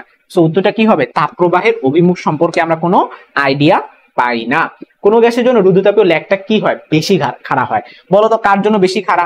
যার গামার মানটা বেশি সেই তো বেশি খাড়া হবে, তাই না? আচ্ছা, তো দেখো মিথেনের জন্য গামার মানটা আমরা পড়ছিলাম 1.3, অক্সিজেনের জন্য 1.4, হ্যাঁ 33 আর কি, হিলিয়ামের জন্য 1.67, কার্বন ডাইঅক্সাইডের জন্য হচ্ছে 1.33। সো যার গামা বেশি তার গ্রাফটা বেশি পরিমাণ খাড়া হবে। মানে কি? মানে হচ্ছে এরকম, ধরো মিথেনের গ্রাফটা এরকম, ঠিক আছে, তো অক্সিজেনের গ্রাফটা হবে এরকম, এটা কিন্তু নিচের দিকে খুব তাড়াতাড়ি গেলে সেটা খাড়া বলে আর কি। আর হিলিয়ামেরটা এইরকম, এই হলো ঘটনা, ঠিক আছে। তাহলে এইটা হচ্ছে গিয়ে তোমার মিথেন CH4, এটা হচ্ছে গিয়ে তোমার অক্সিজেন, এটা হচ্ছে গিয়ে তোমার হিলিয়াম। হ্যাঁ, তাহলে এখান থেকে বোঝা যাচ্ছে যে যার 1/67 বা 1 পরমাণু, এটাই উত্তর হবে। সমস্ত প্রক্রিয়া একটি সিলিন্ডারের মধ্যে রাখা কিছু গ্যাস 800 জুল কাজ সম্পাদন করলো। দেখো ও নিজে কাজ করছে, তো নিজে কাজ করলে আমরা জানি ডিডব্লিউটা পজিটিভ হয়, সো পজিটিভ 800 হবে। বলছে যে সমস্ত প্রক্রিয়া, তো সমস্ত প্রক্রিয়ার ক্ষেত্রে ঢাকা ইউনিভার্সিটির মানটা 0 হয়, আর ডিকিউ এর মানটা স্যার বের করতে বলছে। তো আমরা ফর্মুলা জানি ডিকিউ সমান সমান ডিইউ প্লাস ডিডব্লিউ, তাহলে ডিকিউ এর মান কি হবে? +800 হবে, উত্তর হবে +800। 5 ডিগ্রি সেন্টিগ্রেড তাপমাত্রার জন্য ফারেনহাইট স্কেলের মানটা কত হবে? খুবই সহজ, আমরা জানি C/5, এই যে C/5 সমান সমান F - 32/9। এখান থেকে কোনাকুনি গুণ করলে তুমি F এর মানটা 41 ডিগ্রি ফারেনহাইট পাবা। তারপর কি? কোনো গ্যাসের দুটি মোলের আপেক্ষিক তাপের অনুপাত একটি ধ্রুব রাশি। হ্যাঁ, দেখো দুটি মোলের আপেক্ষিক তাপের অনুপাত মানে কি? CP/CV এর কথা বলতেছি। CP/CV কে আমরা গামা দ্বারা অভিহিত করে থাকি, ঠিক আছে। পরের প্রশ্ন, স্বতঃস্ফূর্ত পরিবর্তন কোনটা? যে অপত্যাবর্তী প্রক্রিয়া একটা স্বতঃস্ফূর্ত প্রক্রিয়া, এবং এই প্রক্রিয়ার ফলে কিন্তু তোমার এন্ট্রপির যে ভ্যালুটা আছে সেই এন্ট্রপির ভ্যালুটা কিন্তু আসলে চেঞ্জ হয়, ঠিক আছে। তো এন্ট্রপির ভ্যালু কিন্তু চেঞ্জ হবে এবং সেখানে বিশৃঙ্খলা তোমার সৃষ্টি হবে। যেখানে এন্ট্রপির ভ্যালু চেঞ্জ হয় সেখানে বিশৃঙ্খলা সৃষ্টি হয়। তুমি অপশনে খুঁজবা এন্ট্রপিও ভ্যালু চেঞ্জ আছে, বিশৃঙ্খলাও চেঞ্জ আছে, এরকম কোনটা? এই যে দেখো, যে এইটা চেঞ্জ বলতে বেড়ে যাবে আর কি। হ্যাঁ, এন্ট্রপি পরিবর্তনটা কি হয়ে যাবে? বেড়ে যাবে, বিশৃঙ্খলাটা বেড়ে যাবে। তারপর পানির ত্রৈধবিন্দুতে চাপটা কত? দেখো পানির ত্রৈধবিন্দুর চাপ, এটা কিন্তু মেডিকেল স্ট্যান্ডার্ড একটা কোশ্চেন, এটা মুখস্থ ভ্যালু, যে পানির ত্রৈধবিন্দুর চাপ হচ্ছে 4.58 মিলিমিটার পারদ চাপ। এটা অপশনে খুঁজো তো, 4.58, এই যে এখানে আছে 4.58 মিলিমিটার পারদ চাপ। নিচের কোনগুলো তাপগতীয় চলক নির্দেশ করে? দেখো তাপগতীয় চলক নির্দেশ করে মানে কি? প্রেসার, ভলিউম এবং টেম্পারেচার। এই তিনজন কি করে থাকে? তোমার একটা রুমের সার্বিক একটা পরিস্থিতি কিন্তু সে প্রকাশ করে থাকে। এবং এনট্রপি দ্বারা কিন্তু আমরা বুঝতে পারি তার তাপীয় অবস্থাটা কিরকম। সো ওভারঅল আমরা যদি গ্রাফের কথা চিন্তা করি, এই যে আমরা যে কার্নো ইঞ্জিনের গ্রাফ শিখছি পিভি, এটা কিন্তু তার একটা তাপীয় অবস্থা প্রকাশ করে। আবার আমরা কিন্তু শিখছিলাম টিডিএস, এটা কিন্তু তার তাপীয় একটা প্রভাব বিস্তার করে থাকে। সো আমরা তার উত্তর কি বলবো, পিভিটিএস, এই চারটাই হবে আমাদের উত্তর। সো উত্তর হবে অপশন সি। তারপরে প্রশ্ন, যদি 2 ক্যালোরি তাপ সম্পূর্ণরূপে কাজে রূপান্তরিত হয় তাহলে কাজের পরিমাণটা কত? দেখো ক্যালোরিকে আমরা কি করবো, জাস্ট জুলে কনভার্ট করবো। তো আমরা জানি 1 ক্যালোরি সমান সমান 4.2 জুল, তাহলে উত্তরটা কত হবে, 8.4 জুল হবে। ঠিক আছে, উত্তরটা হচ্ছে তোমার 8.4 জুল, উত্তর হবে 8.4 জুল। পরের প্রশ্ন, নিচের কোন শক্তি অন্য শক্তিতে সহজে রূপান্তরিত হতে চায় না? তাপ শক্তি কিন্তু সহজে অন্য শক্তি রূপান্তরিত হতে চায় না। হ্যাঁ, অন্যান্য শক্তি যেগুলো আছে আলো, বিদ্যুৎ, এগুলো তাড়াতাড়ি কিন্তু আসলে রূপান্তরিত হয়ে যায়। তাপগতিবিদ্যার প্রথম সূত্র নিচের কোনটি সংরক্ষণশীলতা নির্দেশ করে? তাপগতিবিদ্যার প্রথম সূত্র শক্তি সংরক্ষণশীলতা নির্দেশ করে, এটা আমি অলরেডি পড়াইছি। হ্যাঁ, এটা আমি অলরেডি পড়াইছি। তারপর প্রশ্ন, 500 মিটার উঁচু জলপ্রপাতের তলদেশ ও শীর্ষ দেশের পানির তাপমাত্রার পার্থক্য কত হবে? দেখো এই টাইপের অঙ্ক কিন্তু আমি দেখাইছি যে Q equal to M S del থেকে। ঠিক আছে, এখানে এই কিউটা আসলে কিসে পরিণত হবে? এই কিউটা আসলে কই থেকে আসবে? এই কিউটা আসবে বিভব শক্তি থেকে। ধরো এই হচ্ছে আমার ভূমি, এই হচ্ছে কি আমার জলপ্রপাত। হ্যাঁ, এখান থেকে পানি পড়তেছে, তো পানি যে পড়বে ও যে একটা কি বিভব শক্তি সে অর্জন করবে না, এমজিএইচ, ওটা একটা বিভব শক্তি আছে। তো এই বিভব শক্তিটাই কি করবে, ওকে তাপ শক্তিতে রূপান্তর করতে সাহায্য করবে। যখন কোনো একটা পানি পড়তে থাকবে বিভব শক্তিটা কি তাপ শক্তিতে রূপান্তরিত হবে। তাহলে আমরা কি লিখতে পারি, Q equal to M S del যেটা সমান সমান কত হবে, এমজিএইচ। এম যদি কেটে দেই, স্যারের ডেল যেটা বের করতে বলছে, ডেল যেটা সমান সমান কত হবে, জিএইচ ডিভাইডেড বাই এস। তো জি এর মান 9.8, এইচ এর মান স্যারে দিয়ে দিছে 500 মিটার, এবং এস এর মান হচ্ছে পানি যেহেতু বলছে 4200, এটা ক্যালকুলেটর বসালে সঠিক উত্তর পেয়ে যাবা। তারপরের প্রশ্ন, যে 1 কাপ গরম চাই একটি তুমি ঠান্ডা চামচ, এটা মেডিকেলের প্রশ্ন, যে তুমি হচ্ছে একটা গরম তোমার কি আছে, চা আছে, তুমি ঠান্ডা চামচ দিছো, তাহলে কি ঘটনা ঘটবে, চামচটা আস্তে আস্তে গরম হয়ে যাবে। সো হিটটা কে নিচ্ছে, চামচ হিট নিচ্ছে, চামচ হিট গ্রহণ করতেছে। তাহলে আমরা উত্তরটা কি বলবো, যে চামচ যেহেতু হিট গ্রহণ করতেছে, আমরা ফর্মুলা জানি ডিকিউ সমান সমান ডিউ প্লাস ডিডব্লিউ, চামচের ডিকিউ এর মানটা বাড়তেছে, ডিকিউ এর মান বাড়লে ডিইউ এর মানও বেড়ে যায়। সো আমরা কি বলবো, চামচের অন্তঃস্থ শক্তিটা বৃদ্ধি পায়। সুন্দর প্রশ্ন, এটা মেডিকেলে আসছে। তারপরে প্রশ্ন, ডিকিউ এর মান 5 জুল হলে এ থেকে বি তে অন্তঃস্থ শক্তি পরিবর্তন কত? দেখো এ থেকে বি তে, এখানে স্যারের ডিডব্লিউ এর মানটা দিয়ে দিছে 2 জুল, তাহলে ডিডব্লিউ এর মানটা হচ্ছে আমরা জানি 2 জুল, ডি কিউ এর মানটা আমরা জানি 5 জুল। হ্যাঁ, তাহলে ডিইউটা কত হবে? তো ডিইউটা হচ্ছে গিয়ে তোমার ওই যে বলছিলাম যে ডিকিউ সমান সমান ডিউ প্লাস ডিডব্লিউ, তাহলে ডিইউ সমান সমান কত হবে, ডিকিউ মাইনাস ডিডব্লিউ, মানে 5 বিয়োগ 2, 5 বিয়োগ 2 করলে কত হয়, 3 হয়। সো উত্তরটা হবে 3 জুল। পরের প্রশ্ন, যদি 3 অবস্থায় সিস্টেমটির অন্তঃস্থ শক্তি যথাক্রমে ইউএ এবং ইউবি এবং ইউসি হয় তবে নিচে কোনটি সত্য? খেয়াল করো, এখানে টেম্পারেচার সেম, এখানে টেম্পারেচার, এই দুইটা টেম্পারেচার কিন্তু সেম, এই যে 80 degree centigrade 80 degree centigrade, temperature same. মনে রাখবা টি যদি সেম হয় তাহলে ইউ সেম হবে, ইউ সেম হবে। তাহলে ইউ সেম মানে কি, এটা বি এবং এটা সি, তার মানে ইউবি এবং ইউসি সমান হবে। তুমি আর অঙ্ক করার দরকার নাই, তুমি অপশন চেক করো ইউবি ইউসি কোন জায়গায় সমান আছে। এখানে ইউবি ইউসি সমান দিয়েছে, সো এটা একটা উত্তর হতে পারে। আবার এখানে ইউবি ইউসি সমান দিয়েছে, এটা একটা উত্তর হতে পারে। এখানে ইউবি ইউসি সমানই দেয় না, সেটা উত্তর জীবনও হবে না। এখানে ইউবি ইউসি সমান দেয় না, সেটা উত্তর জীবনও হবে না। এখন 1 আর 2 এর মধ্যে তোমাকে চেক করতে হবে যে ইউএ কি ইউবি ইউসি সমান হবে, উত্তর হচ্ছে না, হবে না। কারণ ইউ এর মানটা দেখো টেম্পারেচার 20 ডিগ্রি সেন্টিগ্রেড, এটার চেয়ে অনেক কম। সো ওর টেম্পারেচার বেশি, ওর অন্তঃস্থ শক্তি বেশি, ওর টেম্পারেচার কম, অন্তঃস্থ শক্তি কম। সো এর অন্তঃস্থ শক্তি কম হবে, এরটা কম হবে। ঠিক আছে, এই যে এরটা কম হবে, সো তীর চিহ্নটা এইদিকে ঘোরানো থাকবে, আর এরটা কম হবে। সো উত্তরটা হবে অপশন বি, জীবনও এ হবে না। ঠিক আছে, সবার টেম্পারেচার যদি সমান হইতো তাহলে এ হইতো। নির্দিষ্ট পরিমাণ গ্যাসের অভ্যন্তরীণ শক্তি নিম্নোক্ত কোনটির উপর নির্ভর করে না, মানে ডিউটা কার উপর নির্ভর করে না। মনে রাখবা ডিউটা শুধুমাত্র অ্যাকচুয়ালি কি টেম্পারেচার উপর নির্ভর করে। সো এটা উত্তরটা কি হবে, এটা উত্তরটা তোমার টেম্পারেচার উপর নির্ভর করে। আচ্ছা, এবার ভরের উপর কি নির্ভর করে, ভরের উপর নির্ভর করে কেমনে, তোমাদেরকে লাস্ট ক্লাসে এটা পড়াইছিলাম যে ডিউ সমান সমান এন সিভি ডিটি। এখানে এই এন আছে না, এন এর মধ্যে কিন্তু ভর আছে। ঠিক আছে, সো এখানে একটু সাবধান থাকো, ডিউ কিন্তু ভরের উপরও নির্ভর করে, তাপমাত্রার উপর নির্ভর করে, ভরের উপর নির্ভর করে। সো এটা দুইটার উপর নির্ভর করে, সারাই চাইছে নির্ভর করে না। হ্যাঁ, তো চাপের উপরও নির্ভর করে না, আয়তনের উপর নির্ভর করে না। সো দুইটাই সঠিক উত্তর হয়। তোমার যেটা মন চায় একটা দাগালেই মার্ক পেয়ে যাবা। দ্রুততাপীয় প্রক্রিয়ার ক্ষেত্রে আমরা পড়ছিলাম যে তাপমাত্রার পরিবর্তন হয়, ওনারা কি লিখছে, তাপমাত্রা নাকি পরিবর্তন হয় না, মিথ্যা কথা, এটা মিথ্যা কথা। হ্যাঁ, তাপের পরিবর্তন হয় না। তারপর কি বলছে, পাত্র কুপরিবাহী হওয়া প্রয়োজন। হ্যাঁ, কুপরিবাহী হওয়া প্রয়োজন, কারণ রোধতাপের প্রক্রিয়া তো ডি কিউ এর মান 0 হইতে হয়, আর ডি কিউ এর মান 0 হইতে হলে তো অবশ্যই তাপটা তোমার যে পাত্রটা থাকবে সেটা কুপরিবাহী হইতে হবে, কারণ কুপরিবাহী যদি না হয়, যদি সুপরিবাহী হয়, তখন কিছু পরিমাণ তাপ হয় ডুববে নয়তো বের হবে, ফলে সেটা রোধতাপ থাকবে না, সেটা তখন সমস্যা হয়ে যাবে। সো এটা কিন্তু সত্য। রোধতাপের প্রক্রিয়ার ক্ষেত্রে P1 V1 to the power gamma is equal to P2 V2 to the power gamma হয়, এটাও সত্য। হ্যাঁ, তার মানে উত্তর কিন্তু আমরা পেয়ে গেছি, উত্তর কিন্তু হবে অপশন 2 এবং 3। প্রত্যাবর্তী প্রক্রিয়ার ক্ষেত্রে কোনটা সত্য? প্রত্যাবর্তী প্রক্রিয়াটা অস্বতঃস্ফূর্ত, অপ্রত্যাবর্তী ছিল স্বতঃস্ফূর্ত, তাহলে প্রত্যাবর্তী কি হবে? অস্বতঃস্ফূর্ত, ঠিক আছে, বা স্বতঃস্ফূর্ত না। এখন খেয়াল করুন ওনার কি দিচ্ছে, প্রত্যাবর্তী স্বতঃস্ফূর্ত না, মিথ্যা কথা। প্রত্যাবর্তী কি খুব দ্রুত হয়? না, এটা কিন্তু স্লোলি হয়, ঠিক আছে। তারপরে কি প্রত্যাবর্তী প্রক্রিয়া কিরকম হয়? সে ঘুরে তো আবার আগের জায়গায় ব্যাক করে, তারপর সেটা উপমুখী প্রক্রিয়া, কিন্তু এখানে দিচ্ছে একমুখী প্রক্রিয়া, এটাও মিথ্যা। এটা কিন্তু একটা তাপগতীয় প্রক্রিয়া, মানে ABC হয় নাই, তাহলে তো ডি তো হইব, ঠিক আছে। এটা একটা তাপগতীয় প্রক্রিয়া। একটি তাপ ইঞ্জিন সম্পর্কে আমরা ধারণা পাই কিভাবে? এর দক্ষতা, অপশনগুলো পড়ি, এর দক্ষতা উৎস তাপগ্রহকে তাপমাত্রা নির্ভর করে। হ্যাঁ, আমরা জানি ইটার মানটা T1 T2 উপর নির্ভর করে, সো অপশন এ কিন্তু সত্য। এর দক্ষতা কখন 100% হতে পারে না, এটাও সত্য। তাপ ইঞ্জিন দক্ষতা কখন 100% হয় না। হ্যাঁ, এটি শীতল উৎস থেকে তাপ উষ্ণ পরিবেশে স্থানান্তর করে থাকে। দেখো, শীতল পরিবেশ থেকে, শীতল পরিবেশ মানে কি ঠান্ডা থেকে গরমের দিকে যাবে, এটা কি সম্ভব? এটা কিন্তু স্পষ্টভাবে দ্বিতীয় সূত্রে বলা ছিল, তাপগতিবিদ্যার দ্বিতীয় সূত্রে বলা আছে যে তাপ ফ্লো হবে গরম থেকে ঠান্ডায়, কখনো ঠান্ডা থেকে গরমে হবে না, ঠিক আছে। তো আমরা তাপ ইঞ্জিনের ক্ষেত্রে হবে না, রেফ্রিজারেটর ক্ষেত্রে আবার হয়। হ্যাঁ, তাপ ইঞ্জিনের ক্ষেত্রে সবসময় হয় গরম থেকে ঠান্ডায়, সো ওনারা এটা মিথ্যা দিয়ে দিছে, উত্তর হবে 1 ও 2 হবে।